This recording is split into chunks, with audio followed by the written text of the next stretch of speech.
grabación.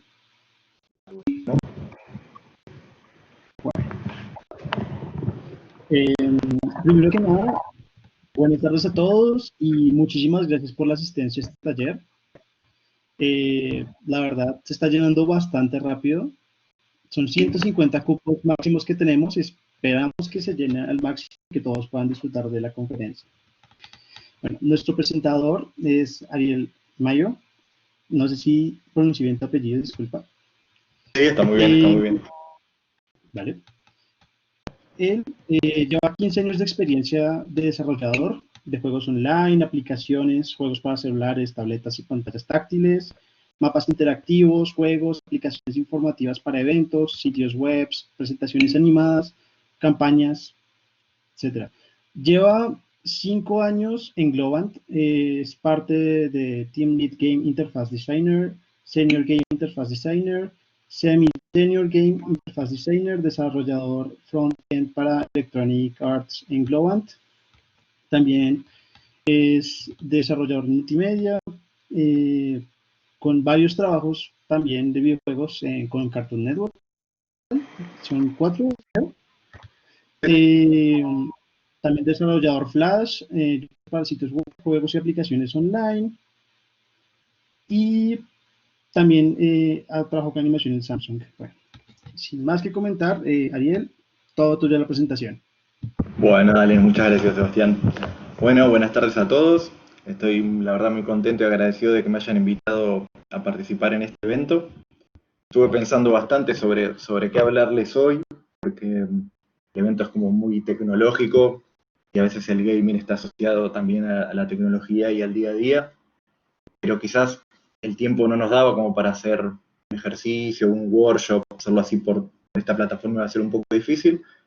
Entonces me puse a pensar qué les podía hablar y se me ocurrió esto de aprovechar toda esta experiencia que contó recién Sebastián que yo tenía para poder hablar un poco desde adentro del mundo de los videojuegos y explicarles cómo la gran diferencia de roles que hay en esta disciplina.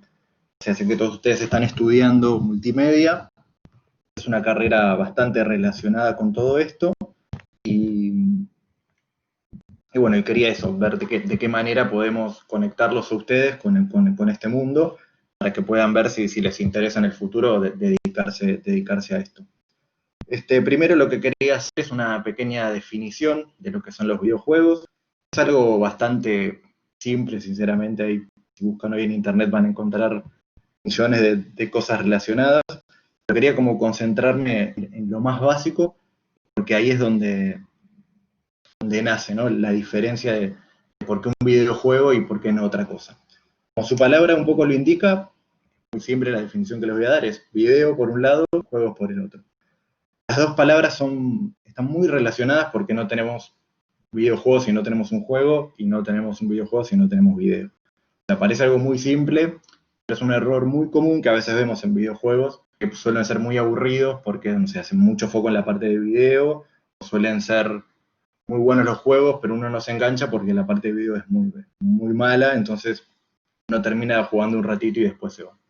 Dentro de lo que es el área del video, tenemos todo lo que tiene que ver con la animación, el diseño, los colores, lo que el usuario ve está muy ligado con lo que después va a jugar.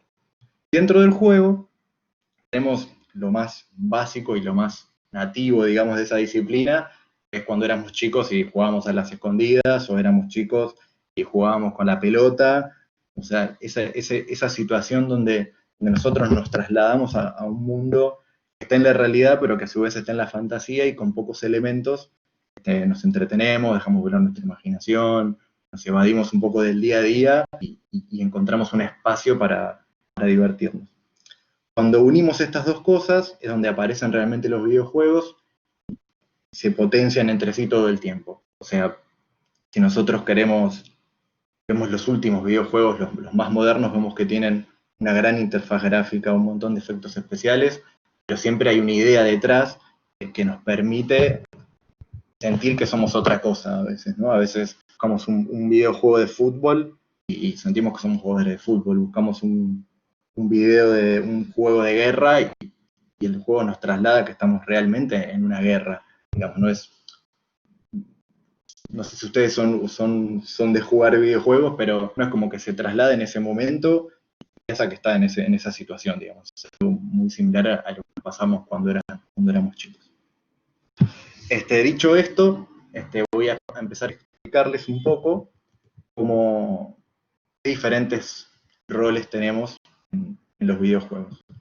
Hay un objetivo común cuando hacemos un videojuego que está muy ligado a la comunicación, ¿no? Porque por un lado tenemos que introducir a este jugador en ese mundo que vamos a crear, y por otro lado tenemos que hacer que nunca se salga de ese mundo, ¿no? O sea, mientras muchas veces pasa que uno tiene videojuegos que son fantásticos, que cuando uno está jugando están buenísimos, después por un momento va al pause menu o vuelve a la intro o terminó de jugar y tienen que decirle si ganó, y es como que parece otro juego. O sea, no hay una relación entre ese momento que uno está jugando y el momento en el que tuvo que frenar y hacer alguna configuración y volver al juego. Un poco la idea de los desarrolladores, no importa en qué área estén, es eso, es poder poner a este jugador en ese mundo y mantenerlo ahí hasta que él decida salirse. Básicamente hay las áreas principales que yo encuentro dentro de un videojuego, son alrededor de 7. Primero tenemos lo que es el área de programación, digamos que primero las voy a explicar un poco en general y después vamos a entrar en cada una de ellas. En la programación encontramos a todos los programadores, básicamente, y un montón de disciplinas que están relacionadas a la programación, pero no tan directamente, para después las vamos a ver. Después tenemos todo lo que tiene que ver con lo visual, ahí encontramos a la gráfica y a la animación. Después tenemos otra área que sería más relacionado al gameplay, son las personas que están pensando todo el tiempo cómo hacer para que el jugador se sienta motivado a jugar, se sienta entretenido, cómo hacer para que muchas veces cuando uno está jugando, o sea, de golpe entra en una situación que se empieza a aburrir un poco y de golpe aparece algo y se vuelve a divertir. Como que hay un montón de personas detrás que están pensando, así como en una película, cómo va a ser ese guión del juego para que nosotros nos enganchemos y tengamos ganas de seguir jugando. Después hay otra área que es el área de organizar, cómo todas estas personas van a interactuar y poder realizar el juego. Es una posición que muchas veces pasa como desapercibida y es muy importante porque cuando uno está haciendo videojuegos, el equipo suele ser muy grande, hay muchas personas de diferentes áreas que están trabajando. Si no tenemos estas personas, los juegos nunca salen a ver la luz. Después tenemos toda otra área que es el área de testeo, que se suele llamar QA, que son personas que están todo el día probando las cosas que hicieron las demás personas, los demás desarrolladores, para ver si el juego está funcionando bien o no, para ver si realmente el juego hace lo que nosotros en un momento queríamos que haga. Y por último tenemos el área del sonido. En este caso es algo también muy similar que pasa con las películas. Si los juegos, o sea, quizás decir que 50% y 50% es muy arriesgado, pero el sonido es el que termina de sumergirnos y de meternos adentro del juego, de que nosotros digamos, sí, estoy en la guerra, sí, estoy en un partido de fútbol, estoy en el espacio. Es muy importante el tema del sonido.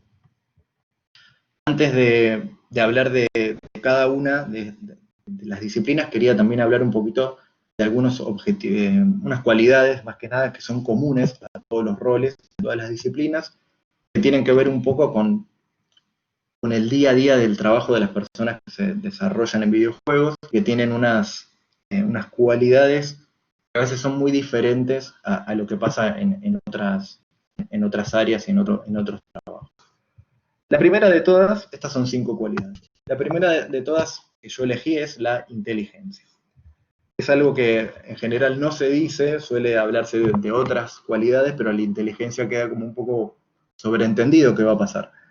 La sumé a este grupo de palabras porque los roles suelen ser bastante complicados. O sea, uno a veces ve que los juegos funcionan perfecto y dice, parece que es magia porque lo hicimos con la computadora, usamos el Photoshop, usamos un montón de programas, pero muchas veces hay que tomar decisiones y resolver problemas complejos, porque lo que suele pasar es que hay muchas cosas funcionando al mismo tiempo, ya sea de la interfase gráfica, de la programación, desde cómo se guarda la información, desde cómo disparamos los sonidos. Todo eso sucede en tiempo real y si no prestamos mucha atención y tomamos las decisiones correctas, los juegos se cuelgan, no funcionan, tardan el doble de tiempo en ser desarrollados, etc. Después tengo otra palabra que elegí, que es la curiosidad. Muchas veces nos pasa que los que desarrollamos videojuegos estamos siempre usando tecnologías viejas y tecnologías nuevas a la vez. Si no tenemos una gran curiosidad por cómo se desarrollan, cómo funcionan estas nuevas disciplinas, y solo nos quedamos con las cosas que aprendimos, nos estancamos, no podemos avanzar, no podemos sumarnos a nuevos proyectos y quedamos como atrasados.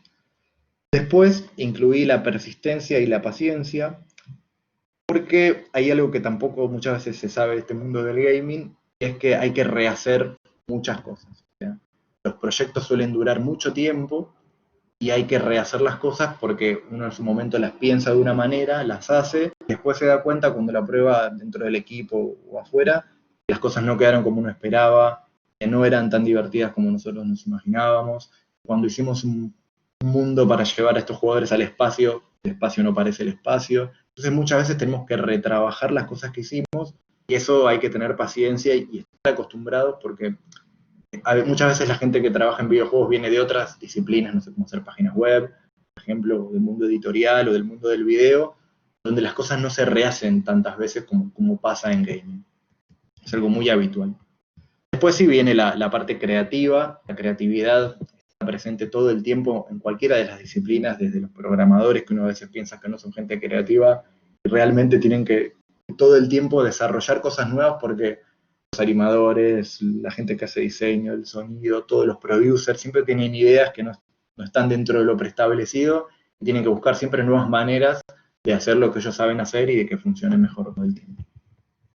Y por último, esta es la más polémica, podríamos decir, de todas, hay que ser un poco inmaduro en el buen sentido, o sea, no inmadurez en no cumplir con las tareas, con los tiempos, con el trabajo, ni no tener responsabilidad, sino con el hecho de que mientras en otras disciplinas, a veces uno habla con colegas, por ejemplo, yo tengo un amigo que trabaja haciendo páginas web en bancos y todo el tiempo le está preocupado por cosas como que no le roben la identidad a las personas, que las transacciones salgan bien, porque todo el tiempo la responsabilidad es algo real, que si sale mal puede haber varios problemas.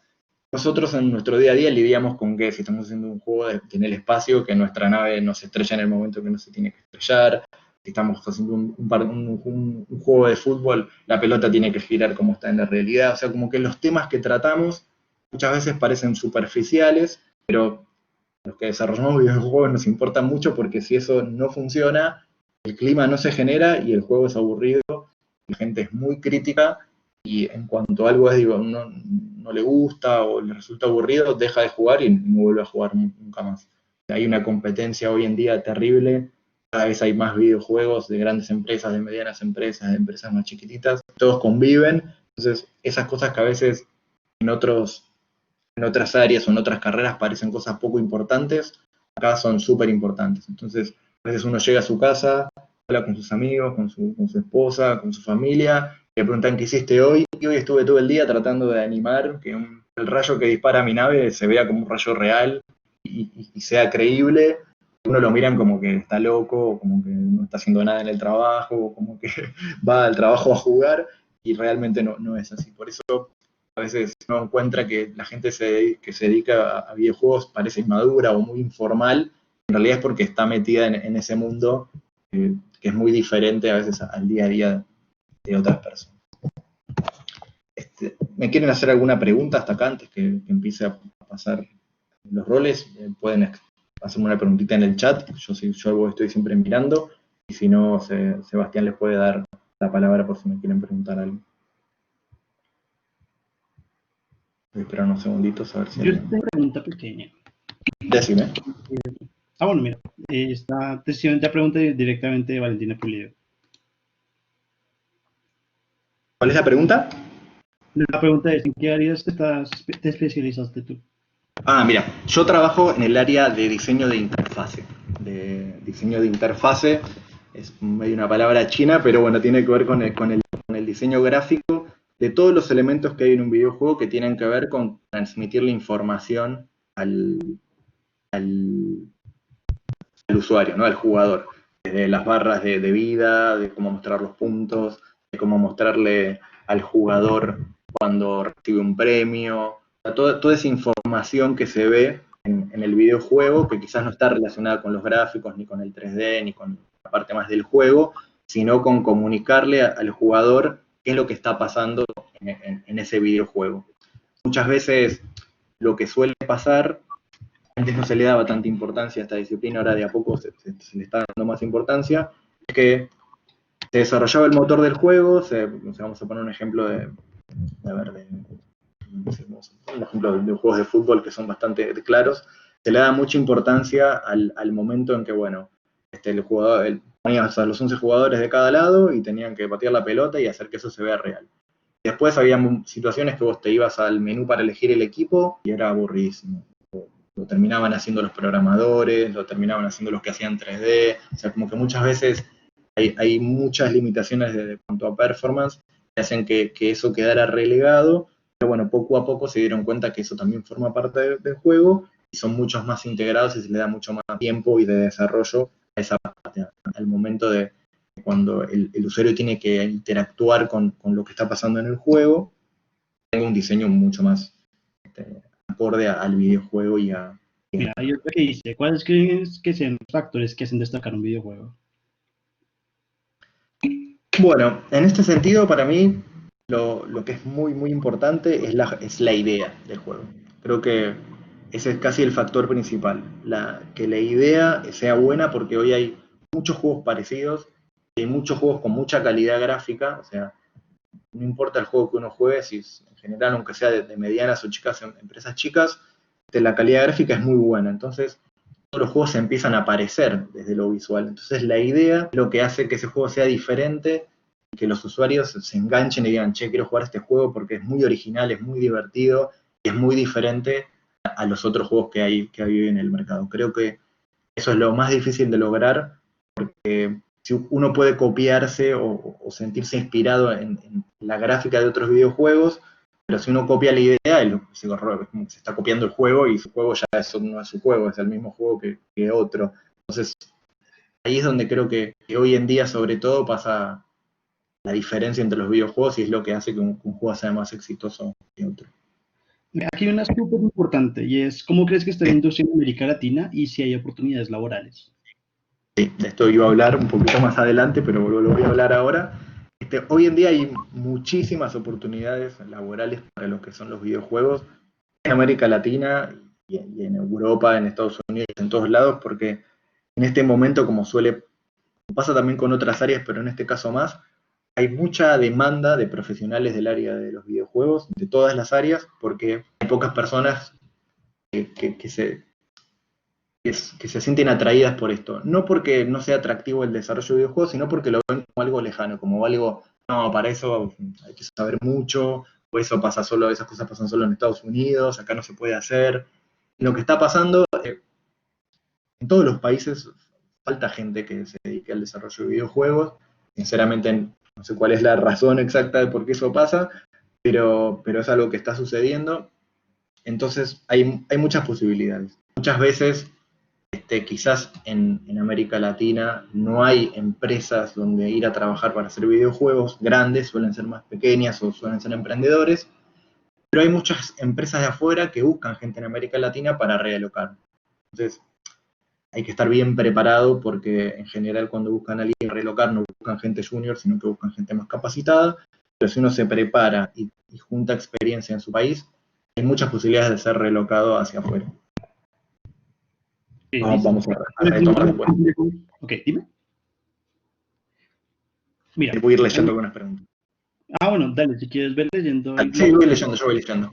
Listo, Los son más complejos de crear un videojuego, un mundo libre en un ámbito de escenarios. Eso es muy complejo. O sea, muchas veces hay muchas herramientas que nos ayudan a los desarrolladores de videojuegos a prearmar estos mundos. O sea, es muy raro, en las grandes compañías suelen armar estos mundos desde cero, pero hay un montón de herramientas que uno puede en el medio encontrar. Estos mundos ya vienen prearmados y hacen que todo sea mucho más simple. Yo ¿qué carrera estudiaste? Yo estudié diseño gráfico hace muchos años, unos 20 años, Y después, bueno, empecé a trabajar como desarrollador web en un estudio, y después me fui dedicando poco a poco al desarrollo de juegos simples, un TTT, un Memotest, trivias, y poco a poco me fui como metiendo en este mundo casi sin querer, porque me pasó un poco lo que les dije antes, lo veía como algo muy lejano, como que algo que no pasaba en Argentina o que era para otra dimensión, digamos, directamente. Hasta que, bueno, empecé a trabajar en Globant y vi que ahí hacían videojuegos. Globant no hace videojuegos propios, sino que se suma a otros proyectos de otras compañías, los ayuda a desarrollarlos, y poco a poco me fui metiendo en este mundo. En cuanto a cuál género de videojuegos es el más complicado de hacer, sinceramente no hay un juego más complicado que el otro. Hoy en día casi que están todos al mismo nivel. Lo más complicado es, decían, la idea, encontrar una buena idea que nos separe y que nos haga diferentes en el videojuego con respecto a otros. El resto de las situaciones tecnológicas, cada juego tiene su dificultad particular, pero están todos, diríamos, al mismo nivel. A ver, voy a tomar esta última. Bueno, ¿qué tanto, acá tengo esta preguntita que decía, bueno, ¿qué tanto puede afectar la animación en un videojuego? Como les dije un poquito al principio, tenemos como tres áreas principales, dos áreas principales, que es por un lado tres áreas, vamos a decir, la programación, la idea y todo lo que tiene que ver con lo gráfico. La animación es fundamental en el tema del video porque es lo que nos hace símil y creíble el juego que nosotros estamos jugando. O sea, si hacemos un juego muy estático, el jugador se va a terminar aburriendo y no se va a sentir en ese mundo que quiere entrar. Va a estar como muy tranquilo, quizás si uno hace un juego de ajedrez, puede no haber mucha animación, pero le agrega animación a ese juego, lo va a hacer mucho más entretenido, mucho más atrapante. Voy a empezar a explicarles ahora un poquitito, para que no se nos vaya tanto el tiempo, cada rol en particular. Y si quieren, mientras hablamos, si les parece bien, mientras hablo de algún rol, hacemos algún ping-pong de preguntas y después pasamos al otro rol. Primero voy a hablar del rol de la programación. O sea, sinceramente, es algo que atraviesa todo el desarrollo de los videojuegos y muchas maneras de entrar a desarrollar un videojuego del mundo de la programación. Las más conocidas suelen ser muy parecidas a otras, a lo que es diseño de web, por ejemplo, que es el front-end y el back-end. Las personas que se dedican a trabajar en el front-end, lo que hacen es programar, digamos, todo lo que ve el usuario cuando tiene que interactuar con el juego, ya sean los menús, las interfaces, los paneles de settings, las pantallas de inicio, de final, son los que terminan también armando cómo se conectan todas estas pantallas entre sí. Como cuando vamos desde el juego al menú de pausa, al menú de intro, a invitar a un amigo para jugar, todas esas cosas que nosotros tenemos, con las cuales tenemos que interactuar, que no son parte del juego, estarían dentro del área de front-end. Después tenemos el área que es el back-end, que es el área donde se guarda todo lo que ese usuario está haciendo, casi, no solo, o sea, lo más habitual es decir, bueno, voy a guardar el high score, el puntaje final y hacer un ranking, pero muchas veces en los videojuegos se guarda un montón de información que el usuario no ve, que se usa para hacer ese juego un poco más divertido a medida que se van pasando los niveles, para que las empresas hagan estadísticas para ver qué cosas fueron más divertidas o cuáles se jugaron más.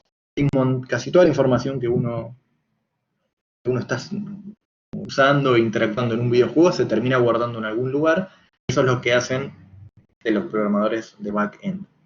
También se suelen dedicar a armar como funciones y algoritmos para poder hacer interactuar toda esa información con la que utilizan las personas de front-end. Muchas veces, el ejemplo más básico es, no sé, nosotros tenemos una pantalla que es para presentar un equipo de fútbol, por ejemplo, y tenemos que poner un nombre, un apellido, un equipo al cual pertenece. Como desarrolladores no podemos hacer esa pantalla por cada equipo que tenemos o por cada jugador. Entonces lo que se hace es una pantalla sola que funciona como una matriz y desde ahí se conectan con las bases de datos y se completan esas pantallas con la información que sea adecuada para ese momento del juego. Eso es algo que hace que todo el desarrollo sea mucho más dinámico e interactivo. Después tenemos la otra área de programación que es muy importante y es quizás la más complicada de todas, que es lo que tiene que ver con el gameplay. Suele ser muy complejo programar eso porque hay que saber mucho de matemática, mucho de programación en serio, de cómo funcionan las computadoras en su modo más nativo, porque muchas veces los lenguajes de programación suelen ser el C#, el C++, son más complejos que algunos lenguajes más simples como el JavaScript, por ejemplo, porque tienen que optimizar al máximo la performance de ese videojuego, porque son los que tienen que unir, digamos, todas las áreas que están funcionando a la vez, todo el diseño, todas las animaciones, cómo se conectan los datos, cómo hacer que las cosas se muevan de una manera real. O sea, esa es como el área quizás más compleja de todas, porque realmente hay que saber bastante, digamos. Esa es como el área más compleja, por un lado. ¿Quieren hacerme alguna pregunta puntual de lo que sería el área de programación?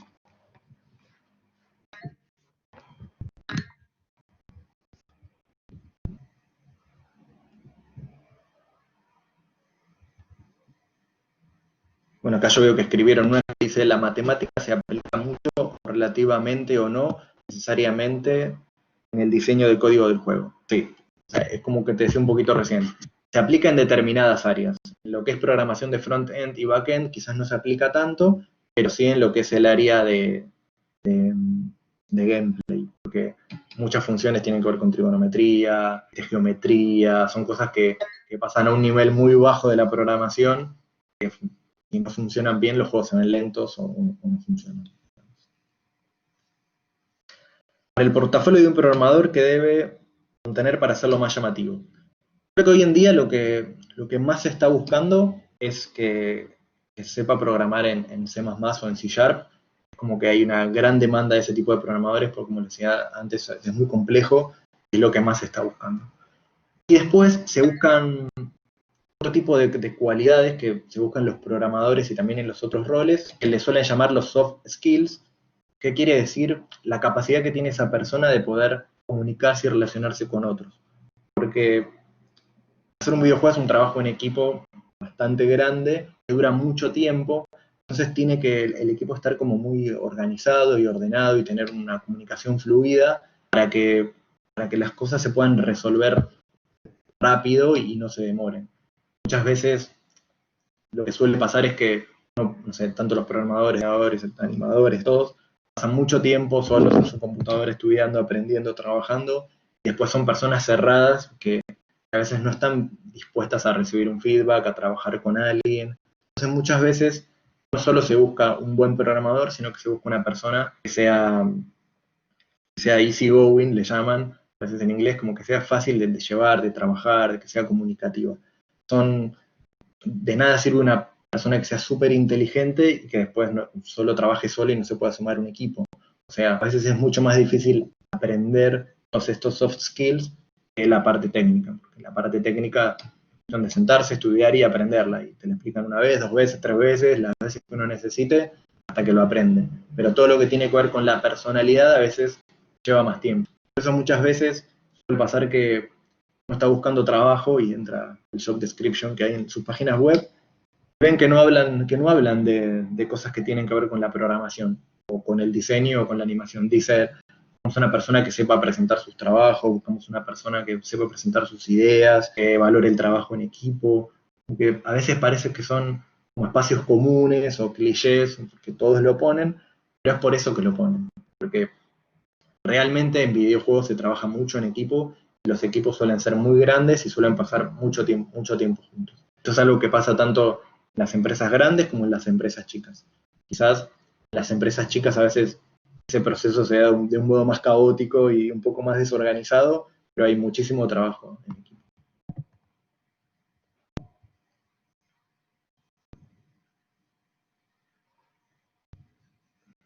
Bueno, esta pregunta es muy interesante. ¿Es necesario o obligatorio saber de programación para poder hacer un videojuego? No, no es necesario, porque bueno, ahora empezamos justo a hablar del rol de la programación, pero ahora vamos a hablar de otros roles en donde no es necesario para nada saber programación.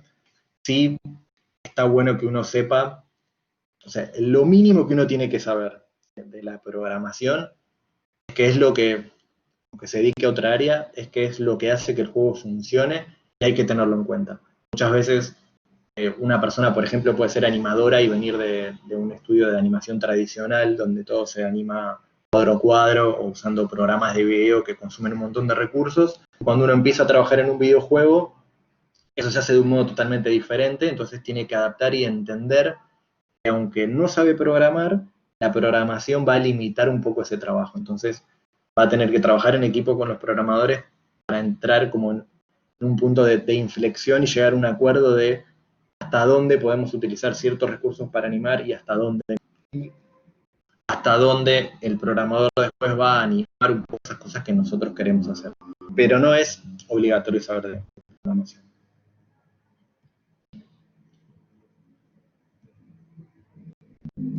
Bueno, esta última pregunta es muy, muy interesante sobre los programadores, te voy a decir.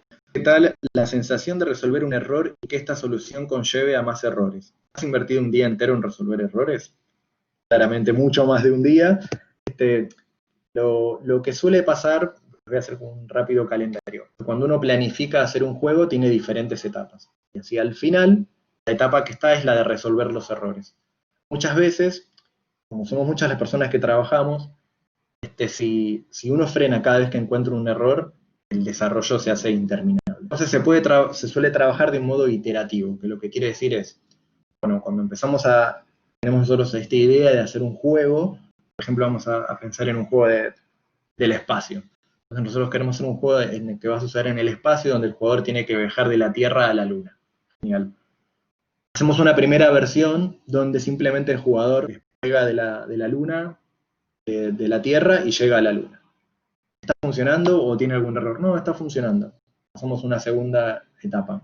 Bueno, vamos a hacer que esta persona arme su cohete antes de salir para la Luna. Entonces, armamos esa etapa de que el jugador va, arma su cohete y sale a la Luna. Nos encontramos que cuando estamos armando el cohete se rompe, hay situaciones que no funcionan, pantallas que no conectan, pero no nos detenemos en resolverlo, sino que nos anotamos ese error y decimos, bueno, el juego está funcionando, pero tenemos un error cuando estamos armando la nave que nos hace que no podemos guardar el combustible que tenemos. Entonces ese error lo guardamos y seguimos desarrollando el juego. En cada etapa vamos a ir encontrando nuevos errores, que a veces los vamos a poder solucionar y a veces no. Entonces, más o menos en la mitad o un poquito más adelante de ese desarrollo, hay una etapa que uno se dedica a arreglar todos esos errores. Muchas veces son muy difíciles de encontrar, porque a veces funcionan, a veces no funcionan, no lo hace siempre, lo hace en determinada situación. Entonces, entran en juego otras áreas, que son el área de testeo, donde nos dicen, mira, el error pasa exactamente en este lugar, en este momento, en esta parte del juego. Entonces el programador va y se focaliza en eso. Muchas veces el error, como muy bien está hecho en la pregunta, no pasa porque había algo mal en esa situación del juego, sino que es un error que uno va trayendo desde antes. Entonces los bugs, como dicen ahí en otra pregunta, a veces son simples de solucionar y a veces son muy difíciles. Entonces esos bugs nos van a ir acompañando durante todo el desarrollo del videojuego hasta que se supone que hacia el final no va a haber ninguno. Algo que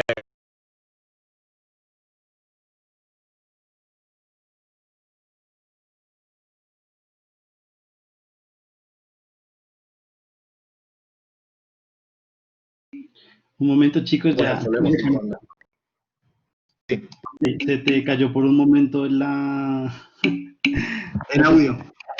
No, el ¿Y hasta video. dónde me escucharon? Pero ya volvió toda la normalidad. Continúa, por favor. Ya volvió. Bueno, ¿hasta dónde escucharon, me querés decir? No, estabas hablando de él porque suceden los bugs, pero realmente es Los importante. bugs. Bueno, lo que les decía es por qué suceden los bugs, perdonen, bueno, si me repito, pero pasan un poco por eso, porque a veces hay situaciones que no funcionan, hay un montón de factores de por qué suceden, porque son muchas las áreas que están funcionando, entonces, interactuando a la vez, entonces lo que se hace es clasificarlos de algún modo y tratar de ir resolviéndolos durante todo el desarrollo del juego para que el desarrollo no se detenga. Pero bueno, sí puede pasar que uno esté un día entero o más para tratar de desarrollarlo cuando son cosas muy puntuales. Bueno, voy a tomar esta última pregunta sobre lo que es la programación y ahora voy a pasar al otro juego, a otro rol. ¿Qué piensas acerca de las fases alfa, beta y gold de un videojuego? Eso se relaciona un poquito con lo que veníamos hablando. En ese gran calendario que tenemos, lo que se suele hacer primero es una versión alfa, es tratar de tener el juego funcionando, aunque no esté en su mejor versión. Que se pueda jugar, que se puedan conectar todas las pantallas con las bases de datos, aunque el juego esté, que una persona se pueda sentar y jugarlo. Una vez que se tiene esa etapa cumplida, se pasa a la etapa beta, que es la anterior al lanzamiento, donde el juego, además de estar funcionando, ya tiene que ser divertido, tiene que estar jugable, pero que sea un gran juego, no que simplemente se pueda jugar y nada más. Se empiezan a corroborar que todas las ideas que había en ese juego realmente estén funcionando. Es una versión que está casi lista para publicar. O sea, es como que en ese momento el juego tiene que estar 10 puntos, y si no está 10 debería estar 9,50, porque empieza ya a quedar muy poco tiempo. La versión Gold, nunca la había escuchado, pero bueno, interpreto que es la versión que se va a publicar, donde el juego tiene que estar funcionando perfecto. Muchas veces, en esta etapa, suele pasar que hay cosas que todavía no se terminaron de resolver, y lo que se suele hacer en los juegos es que uno, una vez que se compra ese juego, se lo instala, tenga que instalar algo que se llama parche, una palabra medio informal, donde uno se baja la última actualización, donde se van a arreglar las últimas cosas que quizás no quedaron bien. En general estas cosas suelen ser cosas mínimas o errores que quizás si uno no le dicen nunca se hubiese dado cuenta, o que pasan en algunos modos muy específicos de algún juego, pero bueno, que pueden pasar. Voy a pasar ahora a hablar un poco de la animación, que vi que también hay varias preguntas.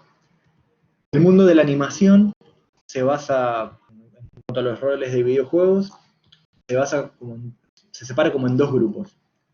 Las personas que animan mucho por código y por programación, y las que animan de un modo tradicional, digamos.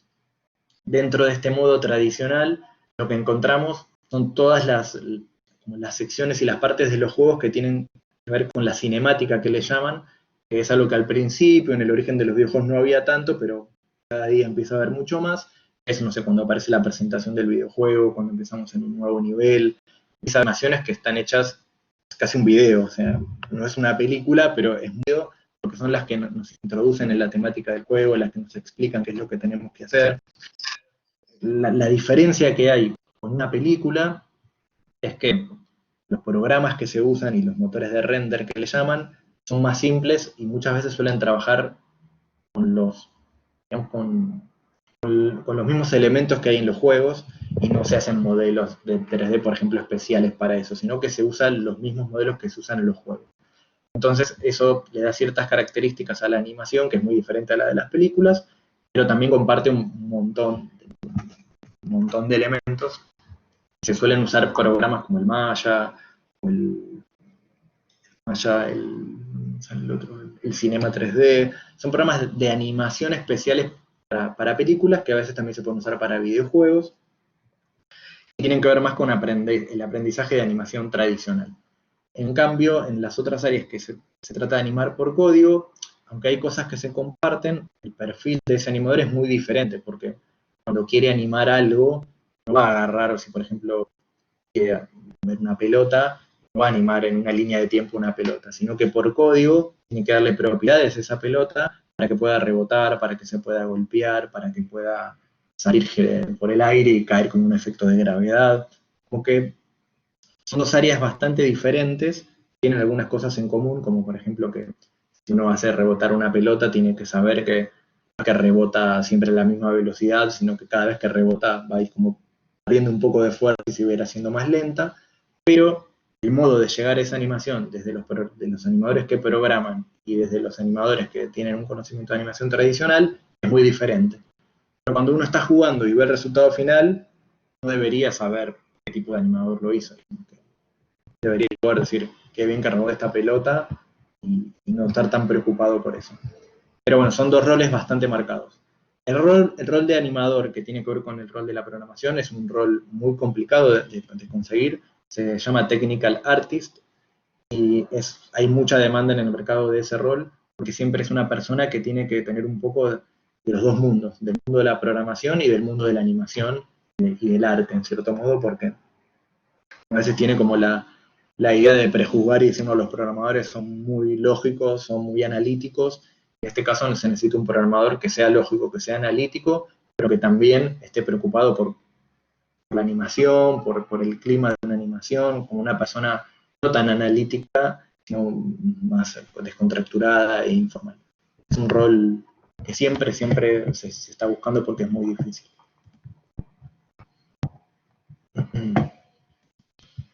Bueno, después voy a pasar a hablar ahora de lo que tiene que ver con la gráfica.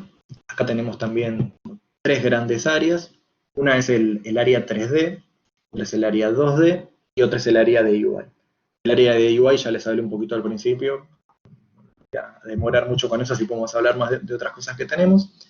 El área de 3D también tiene una gran demanda. Lo que está pasando es que los juegos cada vez tienen más escenarios 3D, tienen más personajes en 3D, más elementos que se le agregan a estos personajes.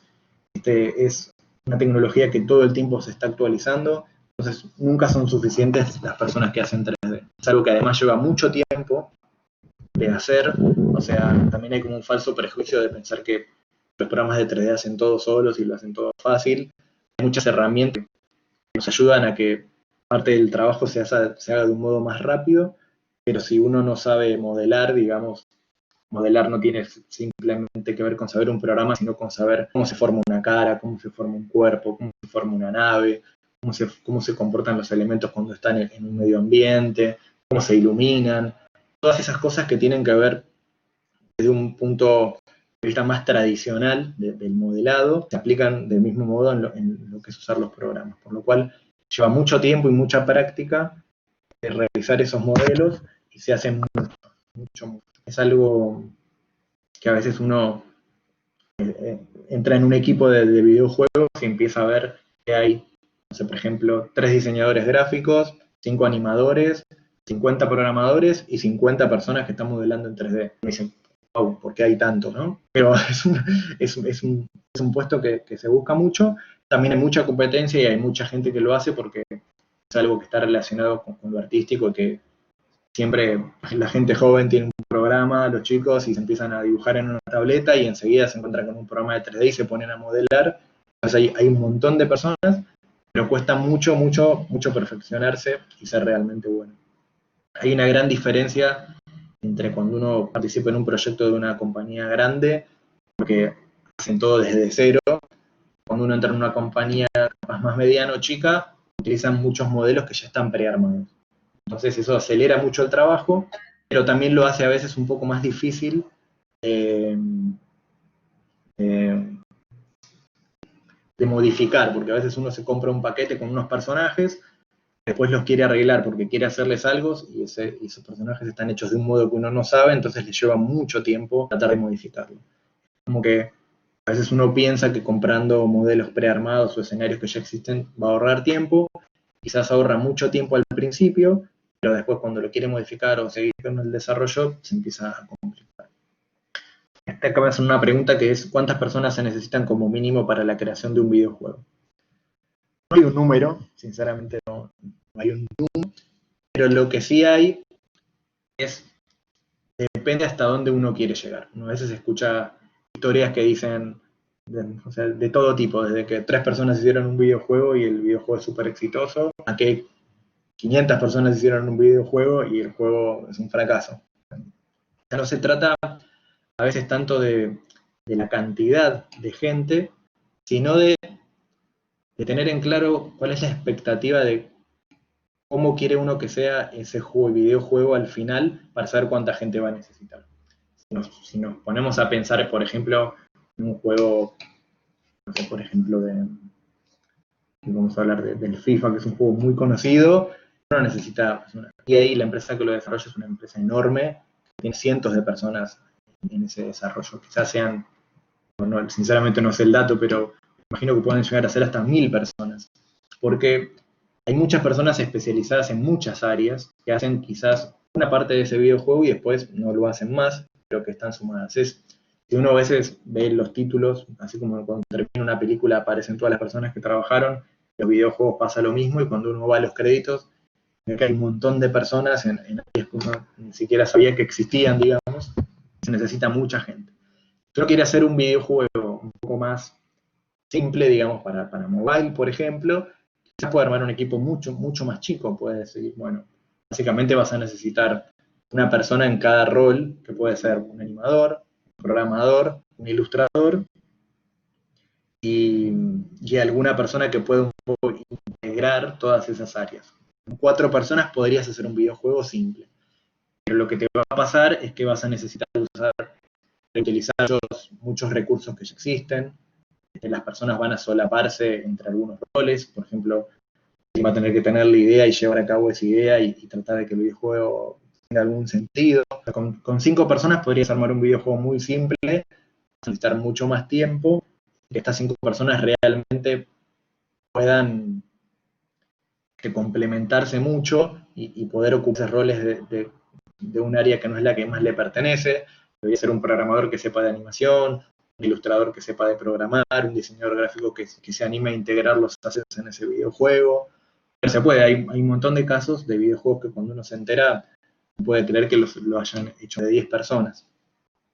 Pero bueno, si uno compara un videojuego hecho por 10 personas y un videojuego hecho por 500 personas, va a notar diferencias en cuanto a la calidad y la jugabilidad, en cuanto a la profundidad que tiene ese juego. Muchas veces cuando uno juega, se entra en Steam, que está lleno de videojuegos, entra en un videojuego de una compañía grande y ve que tiene 10 modos de juego. Uno entra en un videojuego de una compañía chica y tiene uno. Bueno, una situación de escala que hace que cuanto más personas el juego quede mejor.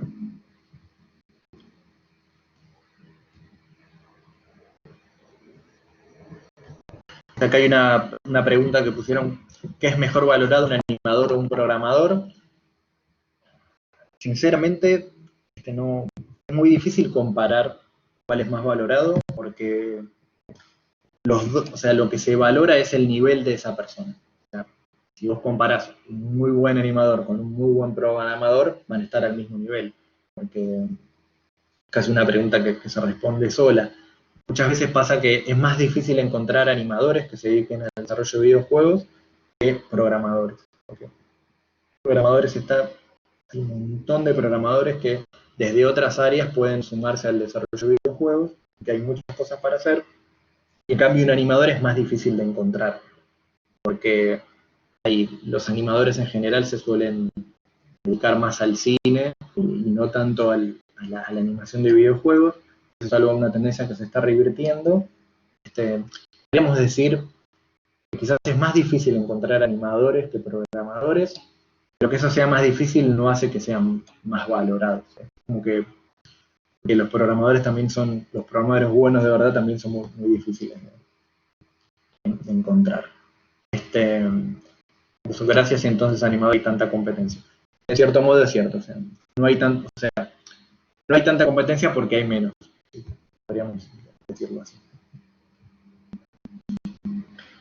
Con tanto artista de por medio en la producción de un videojuego, ¿cómo logran definir estándares de grafismo y que distintos artistas puedan seguirlos? Lo digo porque influye más en el artista. Bueno, dentro de este mundo solo hablé del 3D, ahora voy a pasar rápido al 2D. Lo que suele haber en los equipos de arte de los videojuegos es una gran estructura. Algunas veces dice, ¿por qué hay tantas personas trabajando? Y es porque los equipos suelen estar formados por un director de arte, un director de arte, o sea, el director de arte sería como la persona que se encarga del arte del juego, pero arriba de esta persona de director de arte suele haber otro director de arte que se ocupa más de la visión general del juego, y debajo de este director de arte suele haber distintos equipos que a su vez tienen otro líder, o sea, suele haber una estructura muy piramidal donde hay muchas personas chequeando todo saliendo como uno quiere. Pero como dice esta persona, hay muchos artistas, hay muchas personas que a veces suelen trabajar, capaz que en un equipo de diseño de personajes de 3D hay, como dije antes, 50 personas, y todos tienen digamos, su estilo particular. Pero cuando uno busca un estilo en un videojuego, trata de ser muy claro en qué cosas se van a usar, qué cosas no se van a usar, qué colores se van a usar. Puede haber muchas guías de estilos para que todos hagan un trabajo similar y que después ese trabajo que no quede tan similar se pueda corregir y hacer quedar que es similar. Hay mucho, en el desarrollo de videojuegos se ve mucho feedback entre las personas que a veces no sucede en otras disciplinas, donde uno le hace un trabajo y después le dicen, mira, esto quedó bien, pero esto lo tenés que corregir, y uno tiene que ir y corregirlo. O sea, como que hay mucha interacción, iteración, feedback, para que las personas suelen tener un trabajo similar. También lo que se suele hacer, hay personas que también son los technical artists, que desarrollan herramientas para que los artistas, entonces quizás en un videojuego de guerra donde hay muchos escenarios distintos, hay un equipo chico de, por ejemplo, 3 4 personas, que se dedica a hacer una herramienta para que los diseñadores armen los escenarios. Entonces, ya tienen los elementos creados y ellos tienen que armar en sí el escenario. Entonces, de ese modo, se garantizan que muchas personas distintas puedan hacer pantallas que tengan como el mismo estilo gráfico. Después, no sé si te parezca mejor idea dejar las preguntas para el final, porque creo que nos queda un poco menos de una hora. Bueno, voy a seguir hablando un poquito y después retomamos esto de las preguntas. Me parece bien. Bueno, después tenemos el rol de los artistas 2D. Es muy similar al de los artistas 3D, pero que se ve mucho más en el desarrollo de juegos mobile. O sea, todo lo que son videojuegos, es raro encontrar ilustradores o animadores en 2D, pero en todo lo que es mobile, está lleno de ilustradores 2D, porque la gran diferencia que suele haber en los juegos para mobile y los juegos de consola es que hay que optimizar mucho más los recursos. Entonces, hay un montón de empresas no tan grandes que quieren desarrollar juegos y se dan cuenta que no tienen un equipo lo suficientemente grande para hacer un videojuego de consola, entonces se vuelcan a desarrollar juegos para teléfonos, y ahí lo que suelen hacer estos diseñadores 2D es muchas veces simular que están las cosas hechas en 3D, pero le están hechas en 2D. Eso está lleno de casi todos son ilustradores, no son modeladores 3D, pero que sí tienen un poco de conocimiento, porque muchas veces lo que suele pasar es que las personas que hacen 3D nos comparten algunos modelos, nos comparten algunas fotos, y nosotros tenemos como que retocar esas imágenes para que terminen de simular que están en 3D. Hay muchos juegos que parecen que están hechos en 3D, pero en realidad están hechos en 2D. Básicamente son ilustradores. Después están, bueno, los desarrolladores de UI, que es un poquito lo que hablé al principio cuando expliqué un poco lo que yo hacía. Están más focalizados en lo que es el desarrollo de interfaces en sí misma, de los menús, de todos los elementos que aparecen sobre el gameplay, que se suelen llamar HUDs, son las barritas de vida, las barritas de puntos, todas esas animaciones que uno ve, por ejemplo,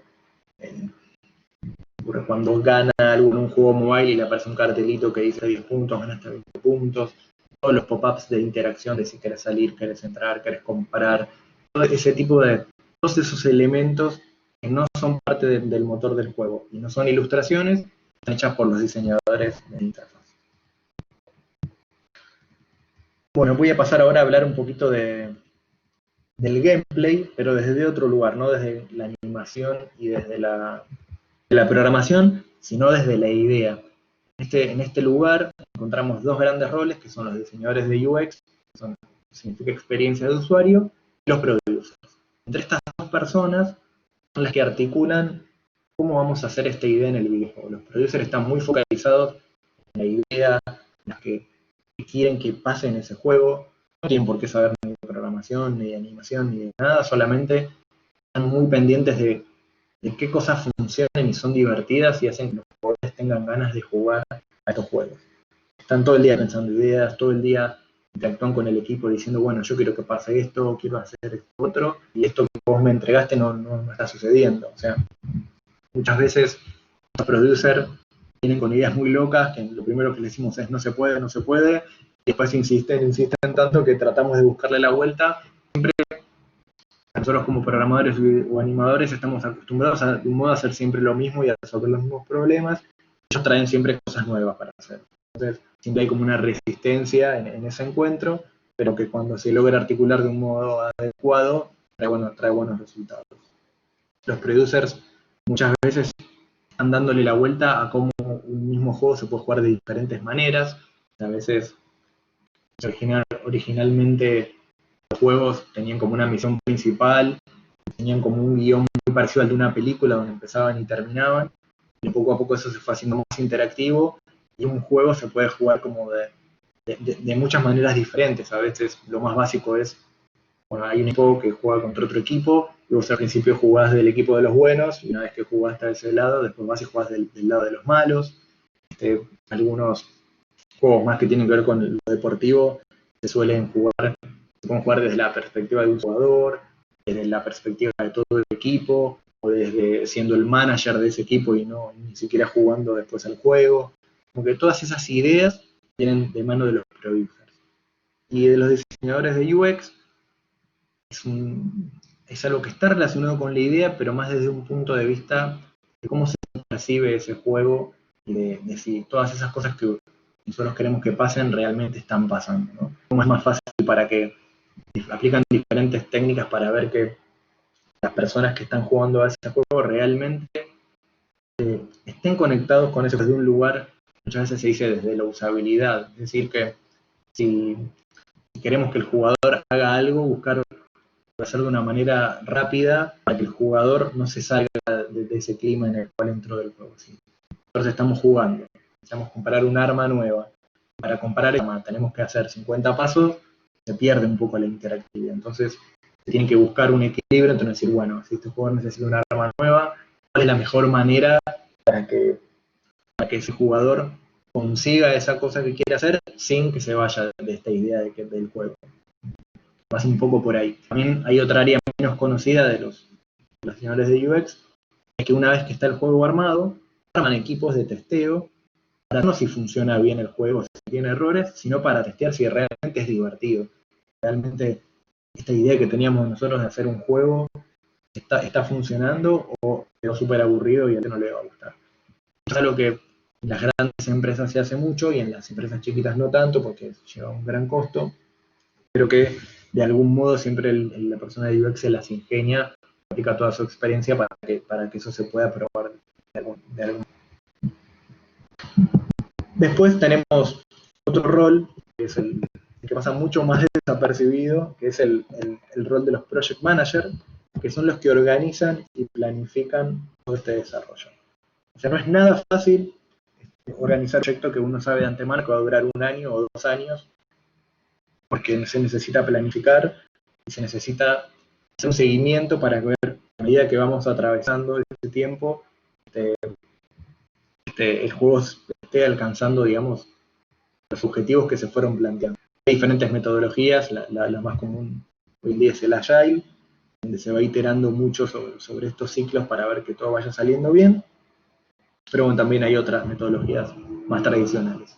Es un rol que muchas veces uno capaz que está acostumbrado a ver en otras áreas, como lo que es el diseño web o en el cine, que está el director, la persona, el jefe, que le suelen decir, pero en los videojuegos es un rol que también suele tener mucha demanda, porque uno no tiene asociado que para hacer un videojuego se puede trabajar desde el punto de vista de un project manager. Siempre tiene, si nos fijamos en las preguntas que están apareciendo en el chat, todas tienen que ver con programación, animación o desarrollo, no tienen que ver con tanto la planificación. Sinceramente, es un rol también muy difícil de conseguir, porque suele ser muchas veces ocupado por personas que vienen desde otros roles, o sea, se requiere una persona que planifique y a veces hay un programador, un animador o alguien de otra área que tiene facilidad para esas cosas y termina ocupando ese rol de liderazgo, pero muchas veces no está preparado para ese rol, suele traer problemas. Es algo que no pasa solo en las pequeñas compañías, también pasa en las grandes compañías. A veces los project managers, o sea, se ve mucho la diferencia cuando el project manager viene de una carrera afín a la organización de proyectos, a la administración de empresas y a la administración de recursos, que cuando es el project manager viene de un área afín a la animación, a la programación, todo ese tipo de cosas. Después voy a hablarles solo un poquito del área de QA. Es un rol que tiene también muchísima demanda, que suele pasar algo parecido a lo que pasa con los project managers, que es que no hay suficiente gente realmente capacitada. O sea, realmente, cuando uno habla de QAs, tiene la idea de que es una persona que está todo el día jugando un jueguito y probando si está funcionando o no. Pero realmente es una persona que es clave en el equipo porque lo que suele pasar es, los programadores los animadores, los diseñadores están muy focalizados en hacer su tarea, ¿no? En desarrollar el juego y que esté funcionando. Muchas veces hacen las funciones, dicen que está funcionando y lo suman al juego principal. Y lo que suele pasar es que no lo probaron en todos los casos o en todas las posibles situaciones que pueden pasar. Entonces, para esta persona, el programador, lo que hizo funcionó bien. Para el diseñador, mostrar los títulos de una manera u otra estaba bien, pero no contempló todas las situaciones posibles. Entonces, los QA lo que hacen es, reciben el juego y prueban que esas tareas que se hicieron realmente estén funcionando y le hacen como un testeo bastante intensivo. Entonces, es muy importante porque eso lo que hace es que no esperar hacia el final del juego, sino que uno puede, mientras está desarrollando ese juego, ir probando todo el tiempo si esto que estamos desarrollando está funcionando, o si realmente está funcionando mal, o si realmente se contemplaron todas las posibles situaciones. Muchas veces cuando uno diseña otro tipo de trabajo, como una página web, insisto mucho con lo de las páginas web porque es algo lo que uno más está acostumbrado a decir que hacen las personas que trabajan en multimedia. Tiene como pocos casos, o mucha menor cantidad de situaciones y de casos posibles de interacción. Pero en un videojuego es casi infinita, porque realmente lo que hace divertido un juego es que tenga muchas variables y muchas posibilidades diferentes. Entonces, uno a veces como programador o animador no tiene el tiempo suficiente para dedicarle a eso, por eso que están los QA. También es un rubro que muchas veces viene gente de otras disciplinas con poca preparación, que muchas veces las empresas necesitan mucha gente probando el juego, y no hay lugar de donde sacar esas personas, entonces vienen desde un montón de lugares. Pero también hay mucha diferencia cuando uno trabaja con un QA que realmente estudió para eso y está preparado, una persona que viene de otra área. Porque además de testear los juegos, lo que hacen los QA es hacer un seguimiento de todas las cosas que están funcionando bien y de todas las cosas que están funcionando mal. Hace una planificación de, bueno, si tenemos toda esta cantidad de a esta altura del proyecto, no vamos a llegar a terminar el proyecto. O sea, como que hay una evolución de todo ese testeo. Es muy importante en los proyectos a largo plazo. Necesita una persona con mucha experiencia para que pueda avisar a tiempo a todo el equipo que están yendo por una dirección equivocada. Por último, tenemos el área de sonido. También es un rol que suele estar bastante olvidado a veces porque en general uno se dedica a lo que tiene que ver con el sonido, piensa en la música, piensa en los instrumentos, piensa en hacer música en su casa, en hacer música de videojuegos y se olvida de los sonidos. Entonces, lo que suele pasar en las pequeñas empresas es que usan bibliotecas de sonidos, compran sonidos y todos los juegos suenan igual, pero en las grandes empresas tratan de que esos sonidos sean hechos especialmente para el juego. Y es algo muy importante porque uno escucha un sonido y escucha todo el tiempo en el videojuego. Inconscientemente no se da cuenta o no está prestando atención a que ese juego lo identifica con ese sonido, pero después con el tiempo escucha ese sonido en otro lugar y dice, no, este es este juego. Y inmediatamente te trasladas a ese juego, ¿no?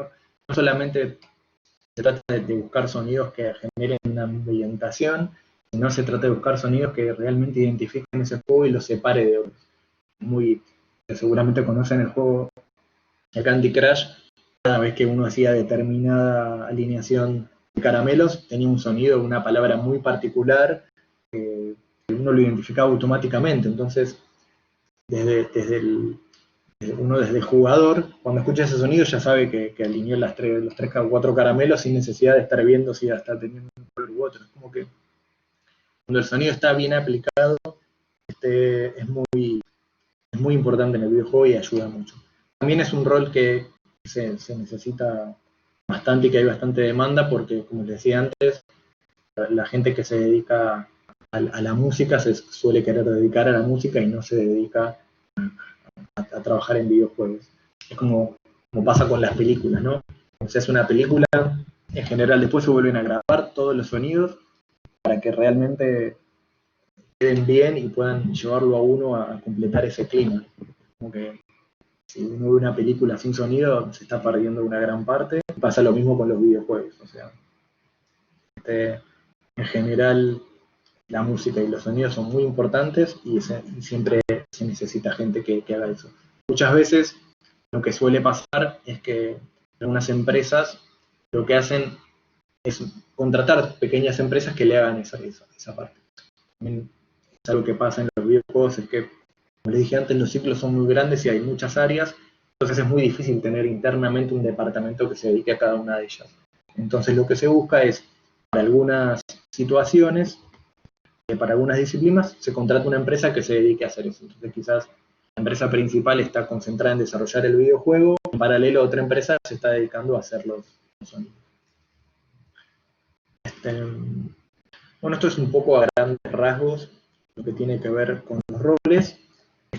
Si yo tengo otros temas que me gustaría seguir contándoles, pero sí me gustaría ahora hacer algunas preguntas y un ping-pong de preguntas para ver si tienen alguna duda. O si quieren saber algo más de algo de todo esto.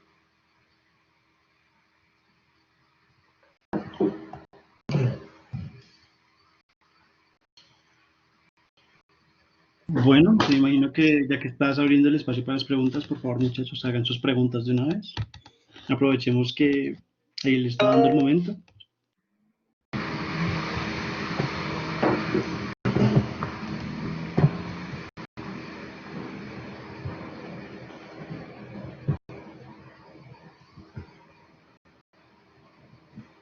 Ya puede abrir su micrófono.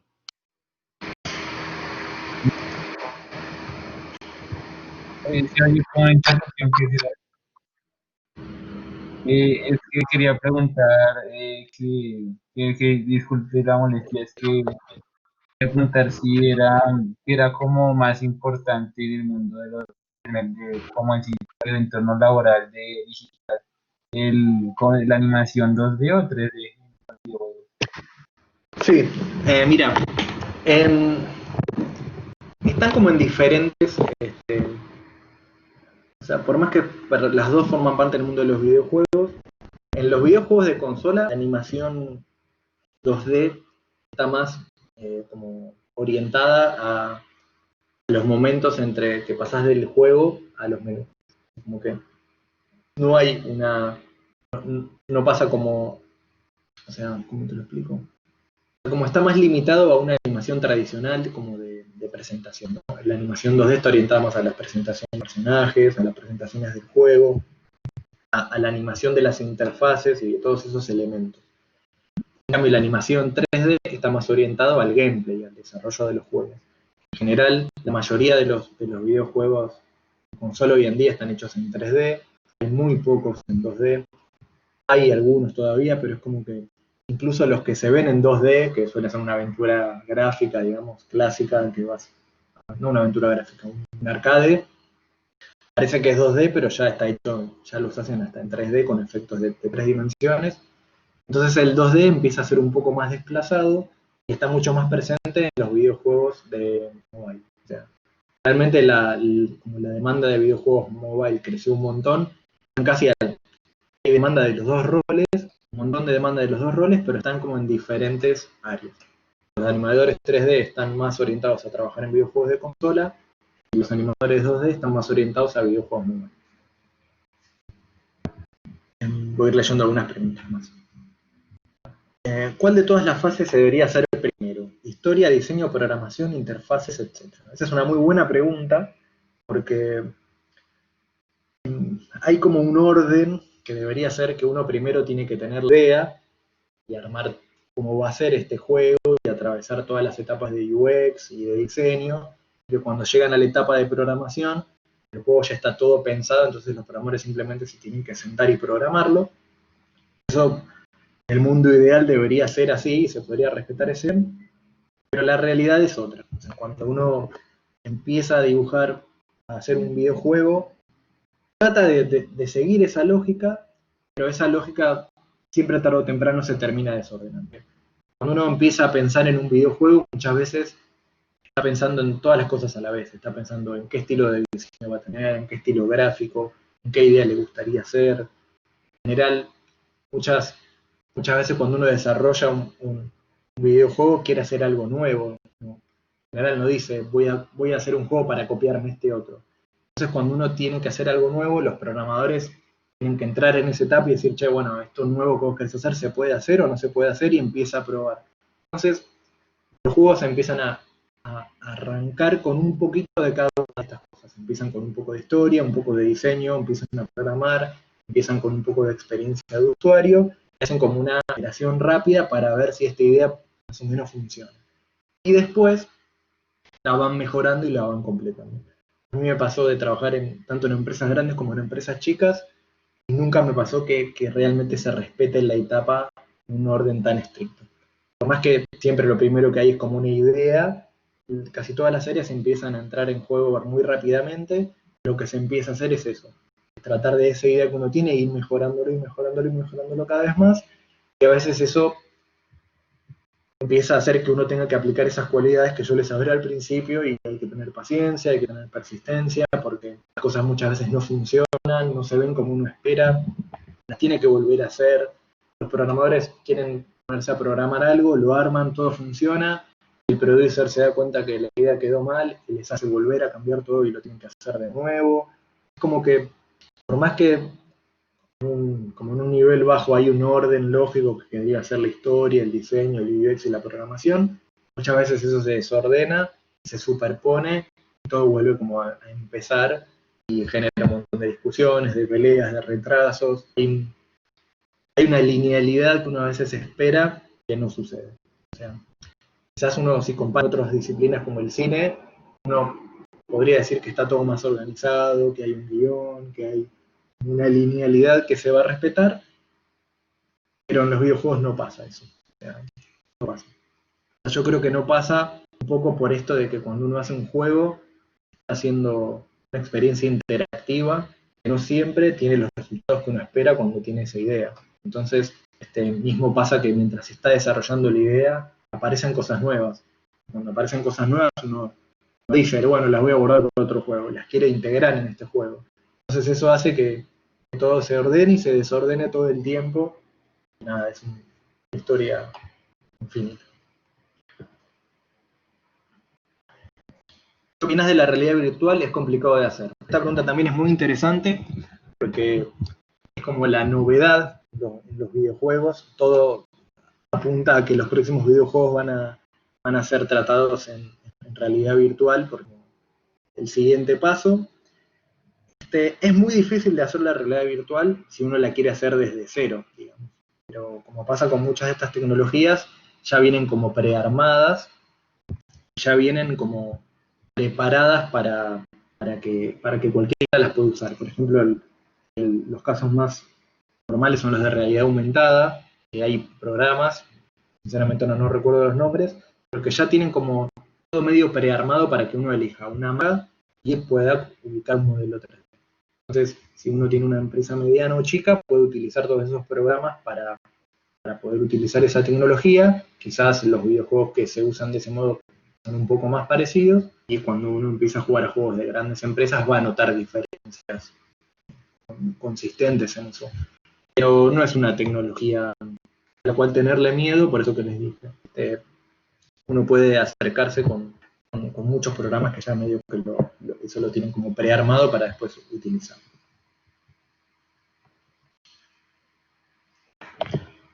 ¿Tú crees que un videojuego sin una banda sonora o sin música puede llegar a ser un buen videojuego a la hora de llevarlo a la venta?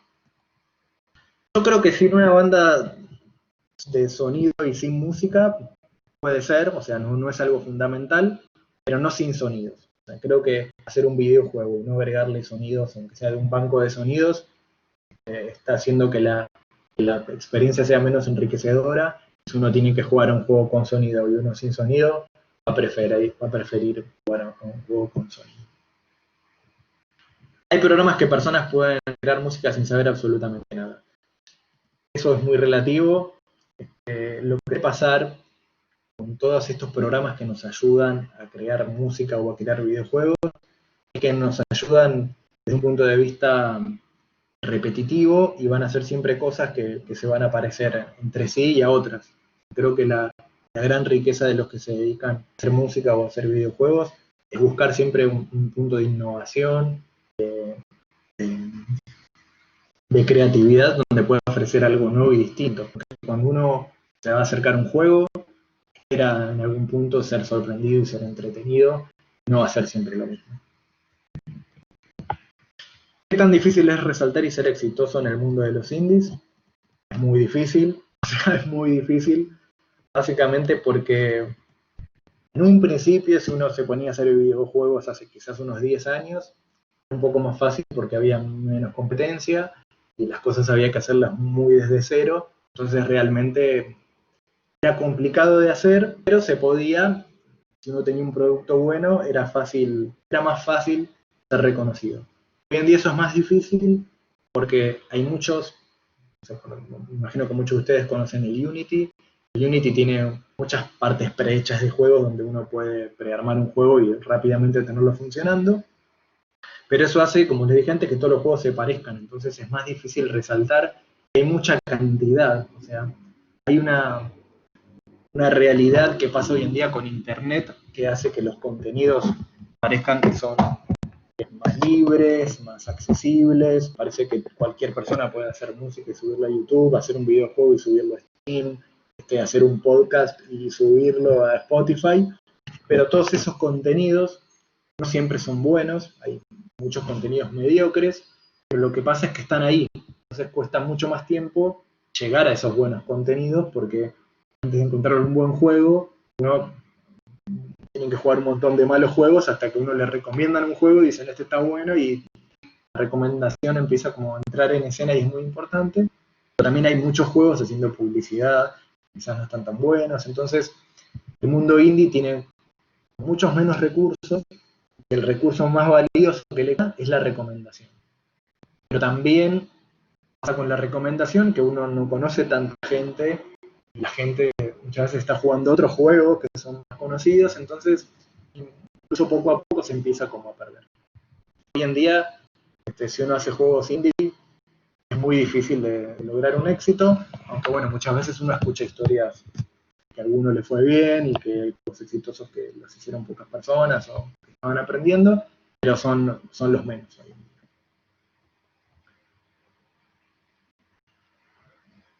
Esta pregunta está relacionada con esto. ¿Qué tanta relevancia tienen los creadores de contenidos, streamers, youtubers, en la popularidad de un éxito del juego?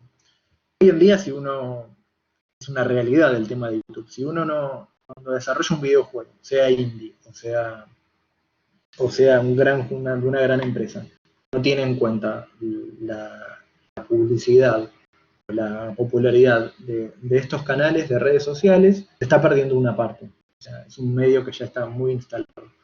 No quiere decir que uno, porque promocione su videojuego o su juego mobile en YouTube o en las redes sociales, va a tener éxito inmediatamente. Eso es una falsa creencia, pero no lo podemos negar y no podemos no intentar de algún modo estar en esas redes. Grandes compañías dedican un montón de presupuesto de marketing a youtubers para que analicen su juego, para que los muestren, para que los jueguen.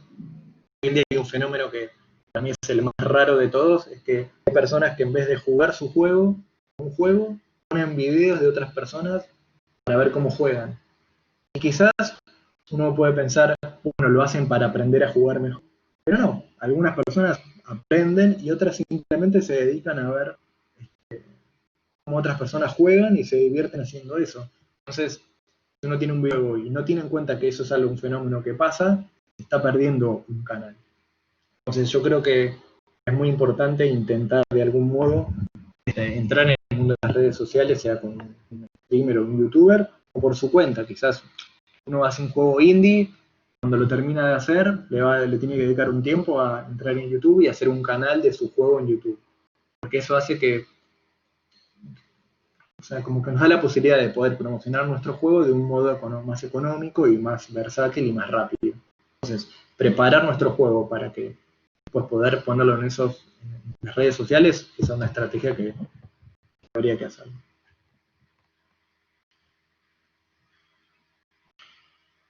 Veo que voy a tomar una de estas preguntas del Among Us, porque veo que lo nombraron un montón de veces y es como el fenómeno del momento. Among Us lleva como 2 o 3 años de haber sido creado. Es un buen ejemplo de que tarde o temprano se podrá llegar al éxito. Lo que pasó con el Among Us es un fenómeno increíble, porque como dice bien esta pregunta, fue creado hace muchos años, y quizás nadie jugaba tanto tiempo. Era un juego famoso, era un juego que era conocido por algunas personas que nos gustaban los videojuegos, pero quedaba ahí. Hoy en día creo que esto de la pandemia lo que hizo es que una cualidad que tiene este juego, que es muy fácil de jugar para cualquier persona de cualquier edad, y que permite que se puedan jugar muchas personas a la vez, o sea, entras en un salón, entras en una sala, todos estamos jugando a la vez, ¿no? Y vamos a hablar y chatear, o sea, lo que termina pasando a través de este juego es que es como un chat, pero en un ambiente, digamos, ¿no? Se hizo muy popular, sinceramente no sé cómo se hizo tan popular, si fue por las redes sociales o por recomendación, pero se hizo muy popular, tiene una facilidad de juego que es súper básica, y hace que la gente incluso a veces no se junta a jugar al juego en sí, sino que es un fenómeno de, a la noche hacemos una Among Us, es como que terminó funcionando como un encuentro, donde lo que a veces, lo que termina pasando es que terminan hablando entre sí para quién es el asesino o quién es esta persona impostora, pero eso pasa a un segundo plano, como que es un fenómeno muy particular. Yo no tomaría el éxito de este juego como una referencia, porque es algo muy de este momento, por alguna razón se transformó en un éxito, pero no lo tomaría como un ejemplo a seguir, porque no, detrás de eso está más el fenómeno que estamos atravesando en todo el mundo que el juego en sí. Es algo muy parecido que pasa, por ejemplo, con el Fortnite.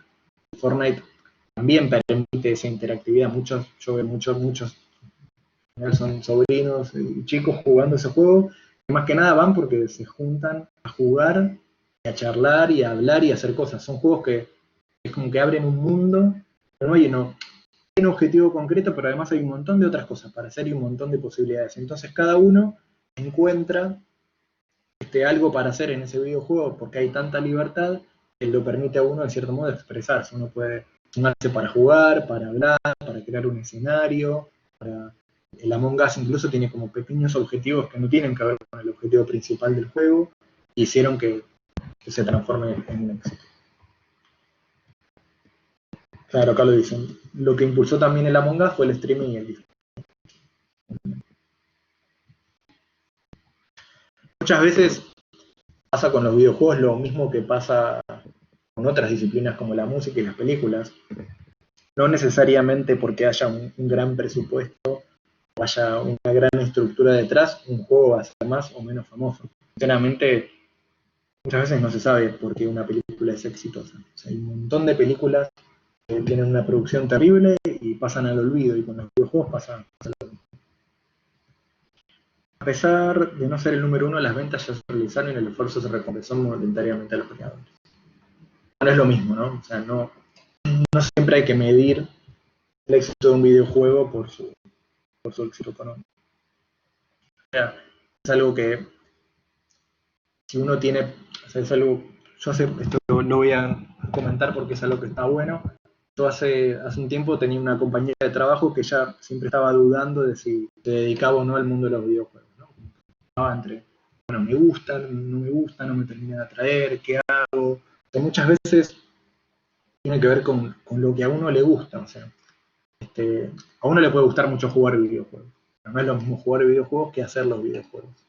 Muchas veces cuando uno hace videojuegos hay situaciones que no son agradables porque requiere un gran esfuerzo, y en general cuando uno se dedica al mundo indie, no siempre uno hace un juego y el juego tiene éxito. En general, cuando uno hace un juego en el mundo indie, está mucho tiempo trabajando, puede estar 6 meses o un año. Cuando pone el juego en una plataforma como Steam o como el store de Google o el de Apple, tiene 50 descargas o 100 descargas y no pasa nada. Y uno va a decir, bueno, voy a invertir dinero y voy a promocionarlo en redes sociales y tiene 150 descargas y ya está. Ahí uno tiene que pensar en que más allá de esto que vaya a tener lo que uno hace, disfrutar ese momento. O sea, disfrutar el momento que uno está, desde la idea, desde la disciplina que uno tenga, tiene que tratar de encontrar un disfrute en el hacer, en el desarrollar un videojuego y no estar pensando en si va a ser exitoso, si no va a ser exitoso, si voy a ganar mucha plata, si voy a ganar poca plata, porque eso no va a terminar, no es una historia que siempre termine bien. O sea, no siempre que se hace un videojuego va a ser exitoso. Eso no es algo que le pasa a las grandes compañías y a las pequeñas compañías. Muchas veces las grandes compañías empiezan a desarrollar un videojuego y y en un momento de la planificación se dan cuenta que ese juego no va a ser tan exitoso, que ese juego no lo van a terminar en tiempo y forma, que deciden frenar esa producción. Hay mucho dinero realmente invertido que se perdió. O sea, como que el mundo de los videojuegos, si uno se entra al mundo de los videojuegos pensando que va a ser famoso, que va a ganar mucho dinero, entrando como por la puerta equivocada, digamos. Muchas veces, si a uno le gusta desarrollar videojuegos, lo que puede hacer es trabajar de alguna, si uno es programador, y dedicarse a buscar un trabajo donde la programación sea más rentable, y a la vez estar en un proyecto personal que es un videojuego, tenerlo como un hobby y no como una profesión, pero tenerlo, ¿no? Hay una pregunta que dice, ¿cuáles plataformas o medios recomiendas para la publicación y venta de videojuegos? Yo creo que hoy en día Steam es la mejor plataforma, porque es la más popular, básicamente. Voy a leer un poco las preguntas.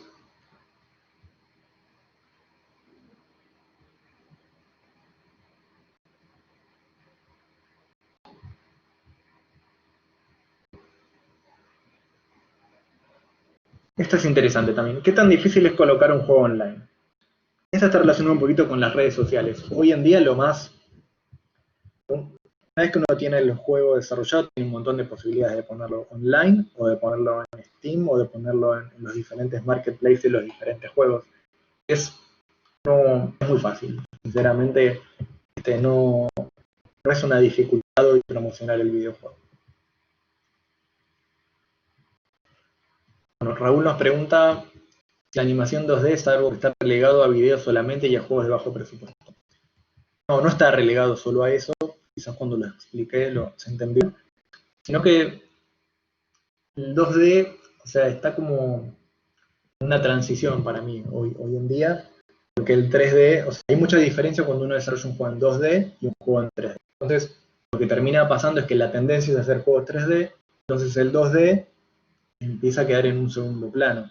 O sea, hoy en día lo que es mobile necesita todavía la animación 2D sigue existiendo, pero con el tiempo los celulares van a evolucionar y el 2D va a terminar quedando para animaciones donde hay que ajustar mucho la performance de un juego, o para animaciones que tengan, juegos que tengan un estilo más como retro, ¿no? Digamos, como que si uno hace 20 años pensaba y decía, bueno, ¿verdad que el pixel art es lo que hay en este momento y va a existir por siempre? No. Fue desapareciendo, fue siendo actualizado por tecnologías nuevas, pero siguió estando presente hoy en día, sigue como un estilo retro, como que uno dice, bueno, quiero hacer un videojuego con un estilo pixel art porque me gusta, porque soy fanático, porque me hace acordar a esas cosas. Entonces, nunca va a dejar de existir, nada termina de existir, pero va como perdiendo terreno en la actualidad. Que hoy tiene alguien que con la realidad virtual va a terminar pasando algo parecido. La realidad virtual, si uno logra sumergirse en el mundo de un videojuego, poniéndose un casco y estando ahí, va a terminar reemplazando al 3D como lo conocemos hoy. Las nuevas tecnologías siempre ocupan y desplazan al anterior, pero nunca desaparecen al anterior. Si nos fijamos, por ejemplo, en el ejemplo más común, sería el de los libros. Cuando Internet empezó a hacer furor, uno decía los libros van a desaparecer, los libros van a desaparecer. Los libros no desaparecieron, sino que transformaron un poco su identidad, y ahora los libros son como que hasta incluso tienen un valor mucho más especial que antes, porque antes los libros ahora, si uno va a una librería, son más lindos, son más grandes, tienen más contenido, o sea, son más baratos. Es como que hay toda una situación de que las tecnologías se van como desplazando unas a otras, pero no terminan desapareciendo.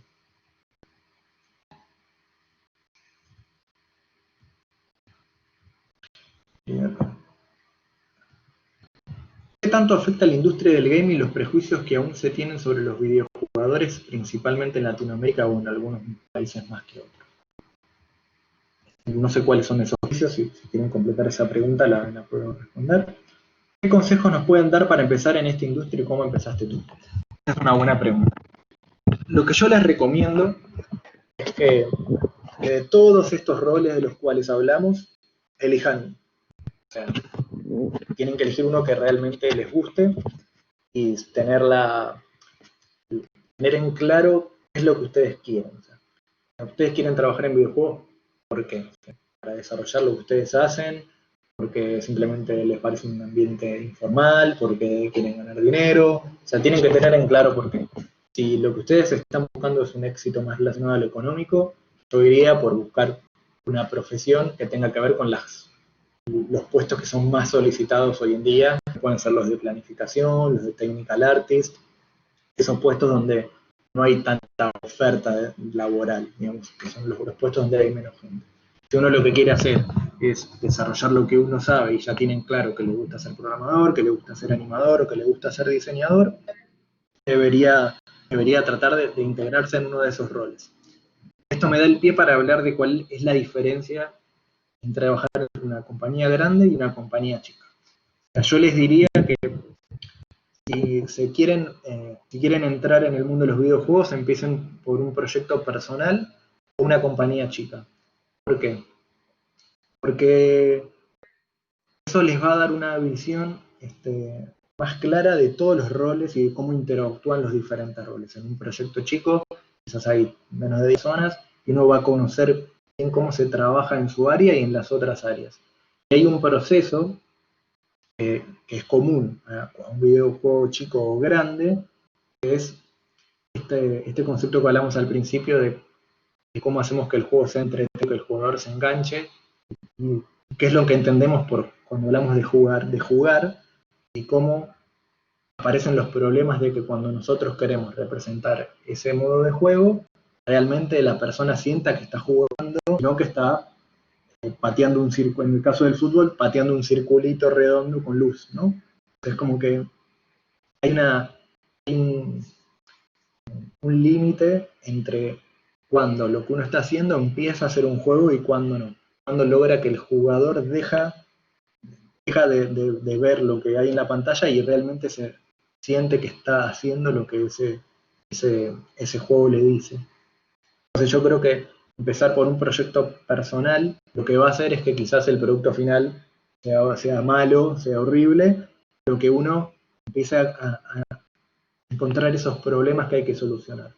Cuando uno trabaja en una empresa chica, lo que está bueno es que termina aprendiendo un montón de cosas porque siempre faltan personas, entonces uno aprende lo que está haciendo, tiene mucha más libertad porque a veces no hay tiempo suficiente para dedicarle al juego, entonces las personas que pueden resolver las cosas, como que el foco está más puesto en resolverlo y no en cómo, entonces uno a veces se quiere dedicar a la parte artística, tiene más espacio para poder dejar su visión o su impronta artística en ese juego, porque no va a haber un director de arte que esté todo el tiempo diciendo qué es lo que hay que hacer, entonces uno tiene como más permisos en esos roles.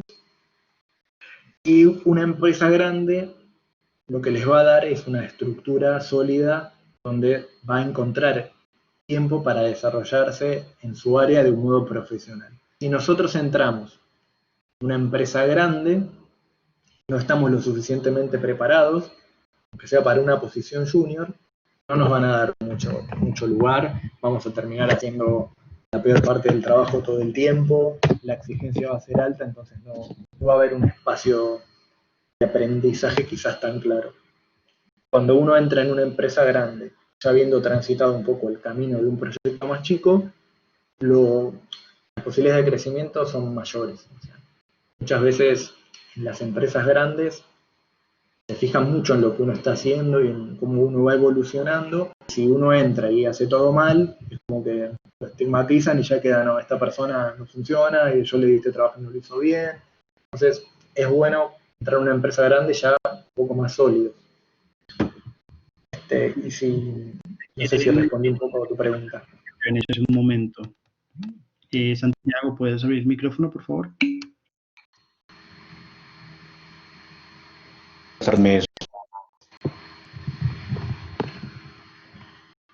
Señor, ya abrí el micrófono. ¿Sí me escuchan? Sí, sí. Listo, señor. Con lo que me refería a mi pregunta de lo de más ese tema de los videojuegos que son malos, que eran violencia, de que ya había así.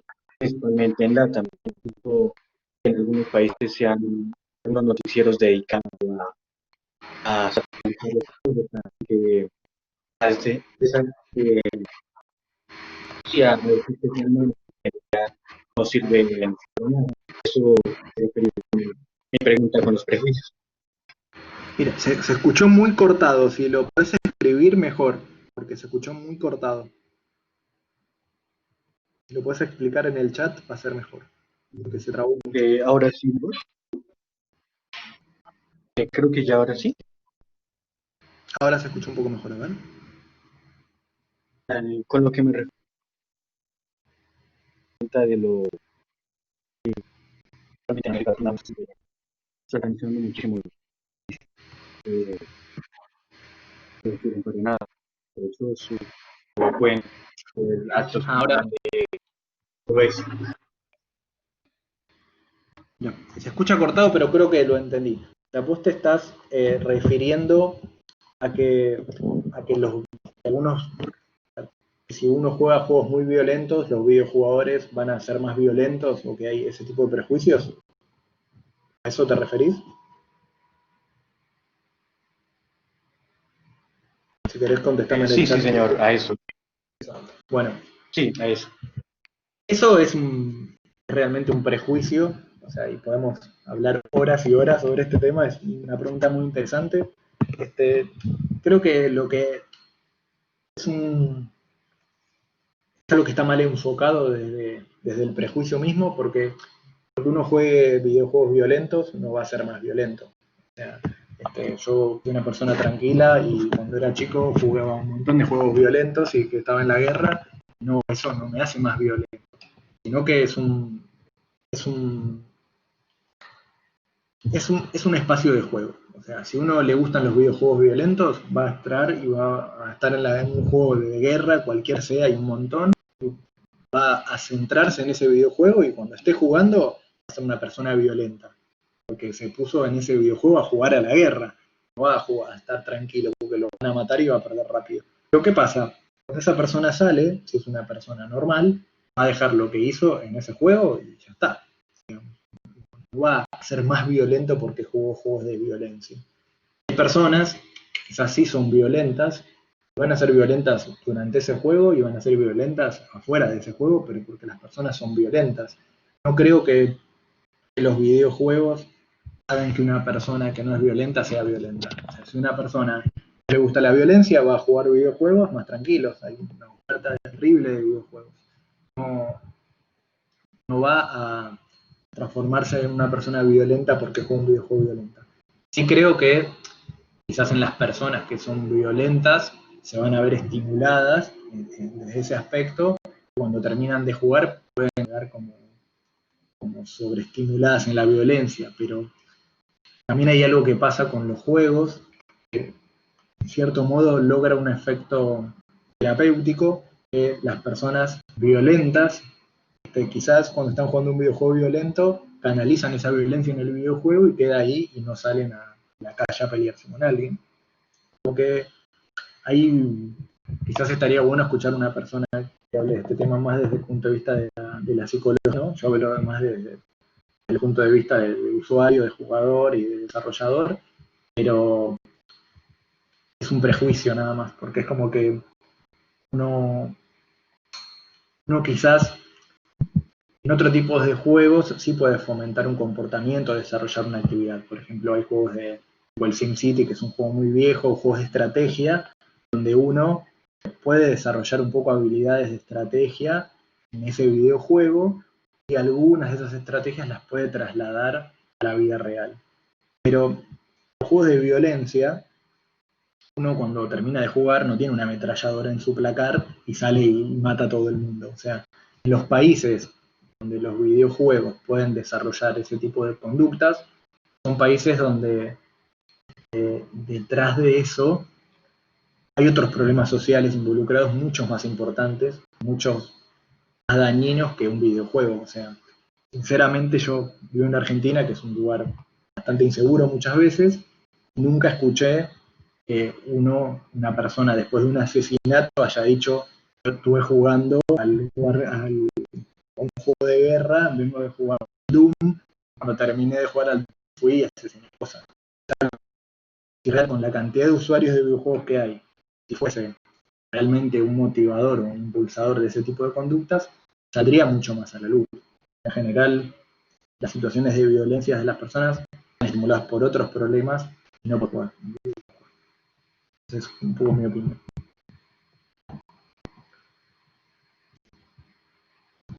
Esta pregunta es muy interesante, la última que dijo Nicolás.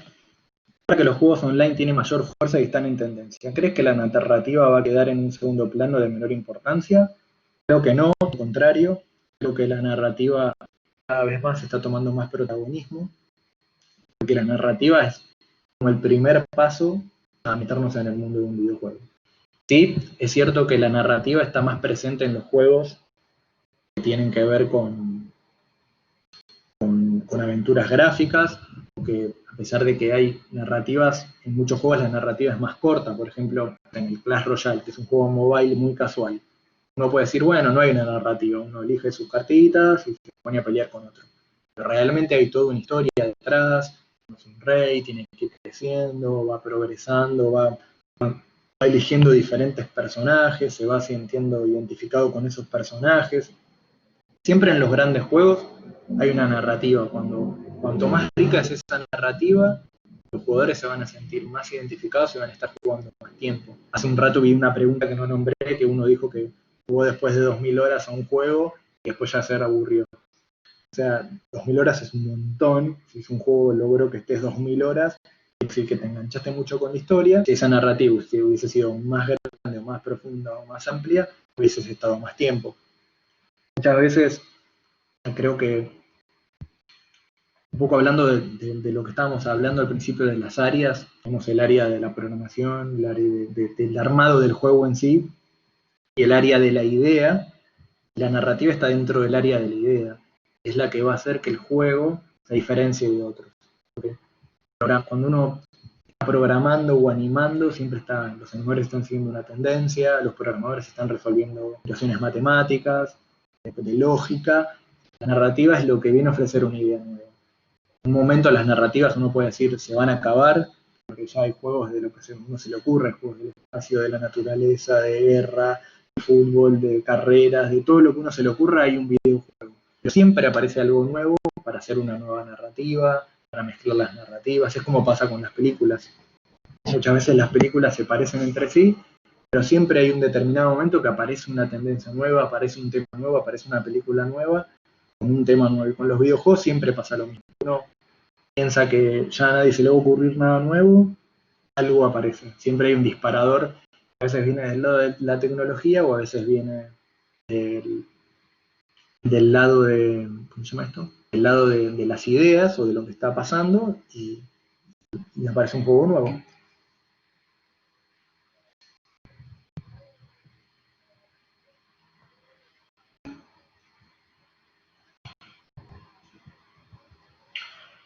Y para los juegos que están basados en series, películas, libros, etc., ¿qué tan difícil es hacerlo? ¿Es buena idea transportar una idea de un medio externo al mundo de los videojuegos? Esta pregunta es muy buena. Hace unos días estaba yo pensando en esto. O sea, yo creo que es muy difícil trasladar una idea de una película a un videojuego.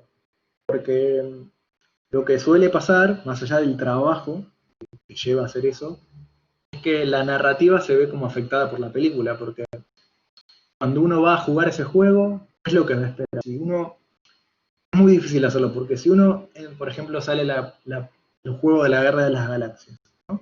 Es un juego, vendí un montón de copias, que está buenísimo jugarlo y todo. Cuando uno lo va a jugar no sabe qué bien qué es lo que quiere, si quiere ir y jugar lo mismo que pasó en la película, o quiere un juego que tenga la temática de la película, pero otra cosa. Van a ser juegos muy polémicos y que generan mucha controversia por eso, porque uno llega a ese juego de diferentes maneras y abordando, llega de diferentes puntos. O sea, están las personas que quieren jugar igual que la película y las personas que quieren jugar algo distinto a la película.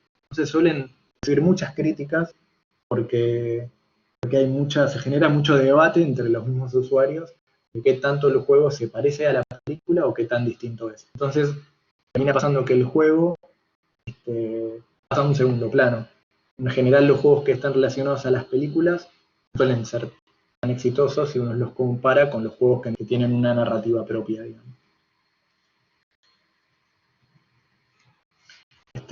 Distinto es cuando, muy buena la última pregunta, cuando la película viene después del juego, pero pasa algo similar, es como cuando uno lee un libro y después ve la película, es inevitable y no ver las diferencias y las similitudes, muchas veces esa interacción hace que uno pierda, en este caso, el juego pase a un segundo plano.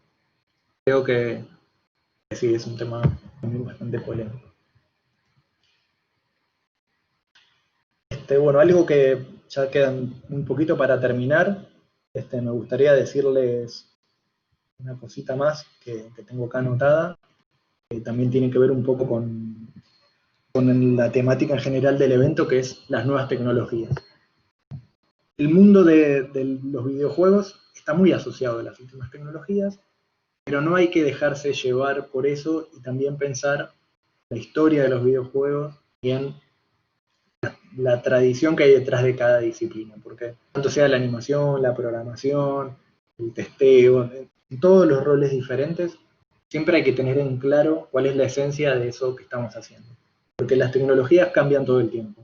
A veces uno aprende a usar un programa, o hay una tendencia que ahora imaginemos que sea la realidad virtual, después de 5 años o 10 años eso cambia.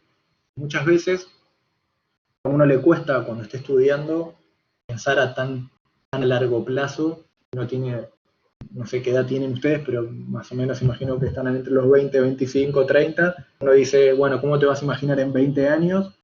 Uno dice, wow, 20 años es un montón. Pero 20 años pasan bastante rápido. Si uno se queda muy atado a una tecnología, no le dedica el tiempo a aprender más tradicional de esa disciplina que uno elige, va a quedar muy atado a la tecnología y cuando pase el tiempo no va a poder reinsertarse en el mercado laboral. Hoy en día el mercado laboral cambia todo el tiempo, entonces es importante hacer un equilibrio entre lo tradicional y lo tecnológico y lo nuevo que está apareciendo.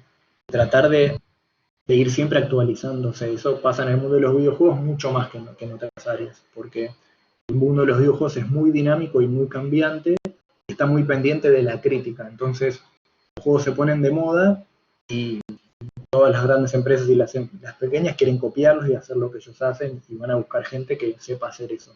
Después ese juego pasa de moda, la tecnología queda abandonada y uno aprendió un montón de cosas que después no las sabe usar más.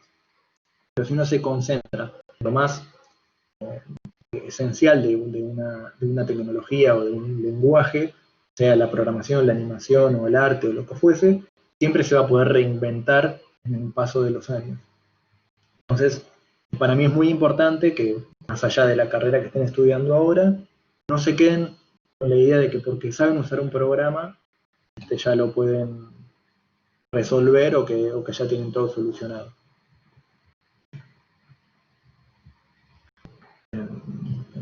Un segundito. ¿Me quieren hacer alguna otra pregunta o algo más respecto a esto último?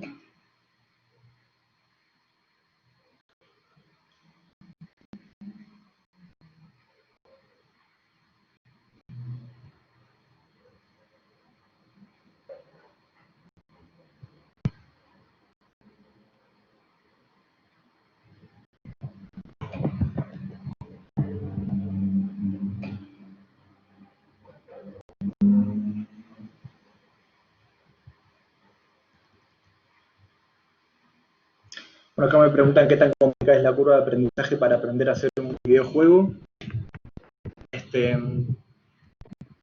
No es más complicada que cualquier otra disciplina, digamos. Es igual que cualquier otra disciplina. Sinceramente, no es más difícil que otra.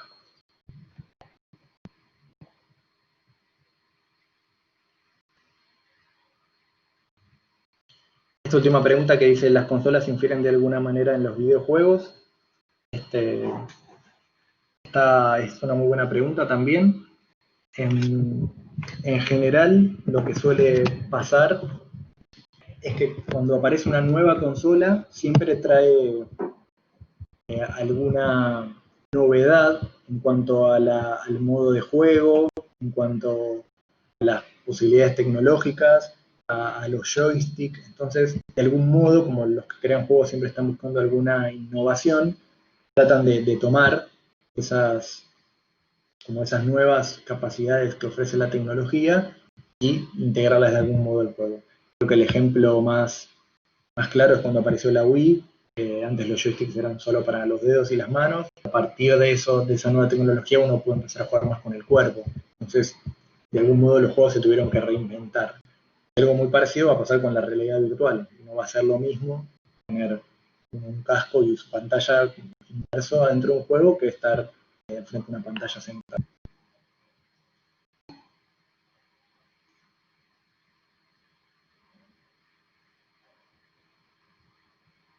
¿Crees que es necesario realizar muchos cursos aparte de una carrera universitaria para empezar en la industria de los videojuegos? Es importante. Lo más importante creo que es hacer una carrera universitaria, porque una carrera universitaria los va a formar, los va a complementar de un montón de aspectos diferentes. No es solamente una cosa puntual, sino que les va a dar a ustedes una preparación más completa para ocupar diferentes áreas. Muchas veces uno está estudiando una carrera y a veces tiene materias que dicen, uy, esto no me va a servir para nada.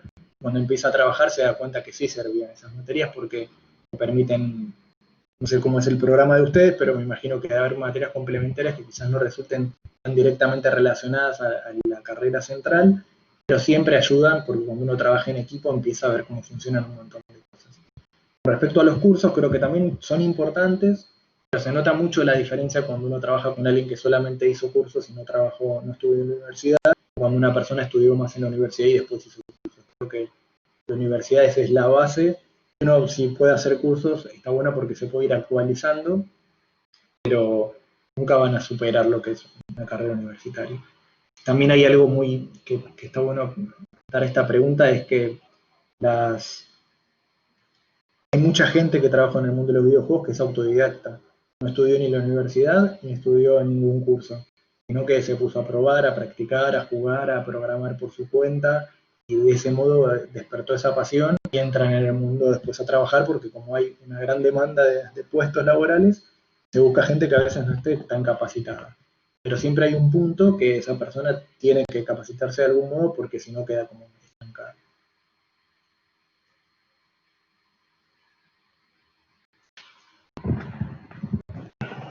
Esta última pregunta que veo también está muy buena, dice, ¿cómo no pasar la línea entre inspiración y copia teniendo en cuenta que gran parte de las ideas ya están plasmadas?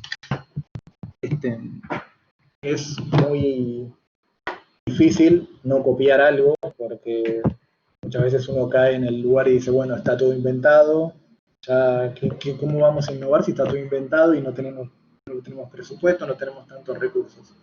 Muchas veces lo que se trata de hacer no es hacer un juego 100% nuevo, totalmente nuevo, que no tenga ningún precedente. Eso es algo muy difícil, porque incluso si uno lograse hacer eso, la gente, el usuario, le va a ser raro, porque no es algo que tiene acostumbrado a hacer. Entonces muchas veces lo innovador no es lo más popular o lo más accesible. A veces uno ve, pasa con la música o con las películas lo mismo, uno ve una película demasiado novedosa y no le termina de encontrar la vuelta, porque no está alineado con lo que pasa en el día a día. Entonces, muchas veces cuando hablamos de innovación se trata de tomar un videojuego y darle una vuelta de tuerca. O sea, basarse, inspirarse en algo que ya existe y hacerlo mejor, o hacerlo más creativo, o hacerlo más original, pero no necesariamente que sea igual. Hay algo que pasa muchísimo, que es que hay un videojuego que se hace famoso y automáticamente aparecen un montón de juegos iguales. O sea, como la modalidad de juego del Clash Royale, por ejemplo, hay un montón de juegos con la misma modalidad. Puede jugar en temática espacial, temática natural, cualquier cosa que uno busque seguramente lo va a encontrar. Pero nunca son tan divertidos o entretenidos como el original. Incluso lo que pasa es que los juegos mismos evolucionan y cada vez que hay una versión nueva de un mismo juego trata de aportar algo novedoso para no estancarse y ser una copia de sí mismo, digamos. Entonces, ¿cómo no pasar la línea entre inspiración y copia? Yo diría que hay que tratar de pasarla un poquito. Si uno se pasa mucho, corre el riesgo de que el juego sea demasiado novedoso y que no le encuentre muchos jugadores, o terminar siendo un juego muy de culto, jugado por unos pocos. Está muchas veces en lo que uno quiere. Si a uno le gusta hacer copias, sabe que, bueno, siempre una copia depende del éxito de la versión original, digamos, ¿no? No va a estar atado a eso, nunca va a ser más exitoso que la copia, ni más divertido que la copia, porque es una copia. Y en algún punto esa moda pasa y ese juego va a pasar. Cuando uno ofrece algo diferente, puede pasar quizás lo que hablamos hace un rato con el Among Us. El juego queda suspendido, tiene un pocos usuarios, pero el juego en sí es bueno y tiene algo novedoso, y cuando el contexto hace ese juego más adecuado, ¡pum!, se dispara. Como que a veces es bastante interesante lo que pasa en todo eso. Bueno, Ariel, creo que ya terminamos el tiempo, ya son las 3:30 y nada, agradecerte por esta conferencia muy buena. Creo que de parte de todos nos ha parecido excelente, mucha información muy útil realmente y pues de alguien que ya tiene bastante experiencia. Cabe mencionar para todos los demás que la grabación va a ser subida al canal de eventos de multimedia, que les acabo de pasar el link por el chat. En unos 10 minutos se acabe, va a ser editado y va a ser subido allá por si algo quieren ver, se hayan perdido por cuestiones de internet, lo que sea. Ahí nos esperamos. Y muchísimas gracias de nuevo, Ariel. Bueno, Ha sido muy bien, la verdad, y muy buena la conferencia. bueno, gracias. La verdad es raro este tipo de... Es la primera vez que hago una FIBE online, porque es difícil interactuar un poco, hay que leer el chat y es difícil, y no ir a una pantalla y no había nadie. Pero bueno, me alegro mucho que les haya gustado, les agradezco que me hayan escuchado. Voy a dejar mi mail ahora en el chat, por si en algún momento quieren hablar o tienen alguna duda, a veces necesitan contar algo, no tengo ningún problema que me escriban, ahí lo pegué en el chat. Bueno, me alegro mucho que les haya gustado y les vuelvo a agradecer por haberme invitado.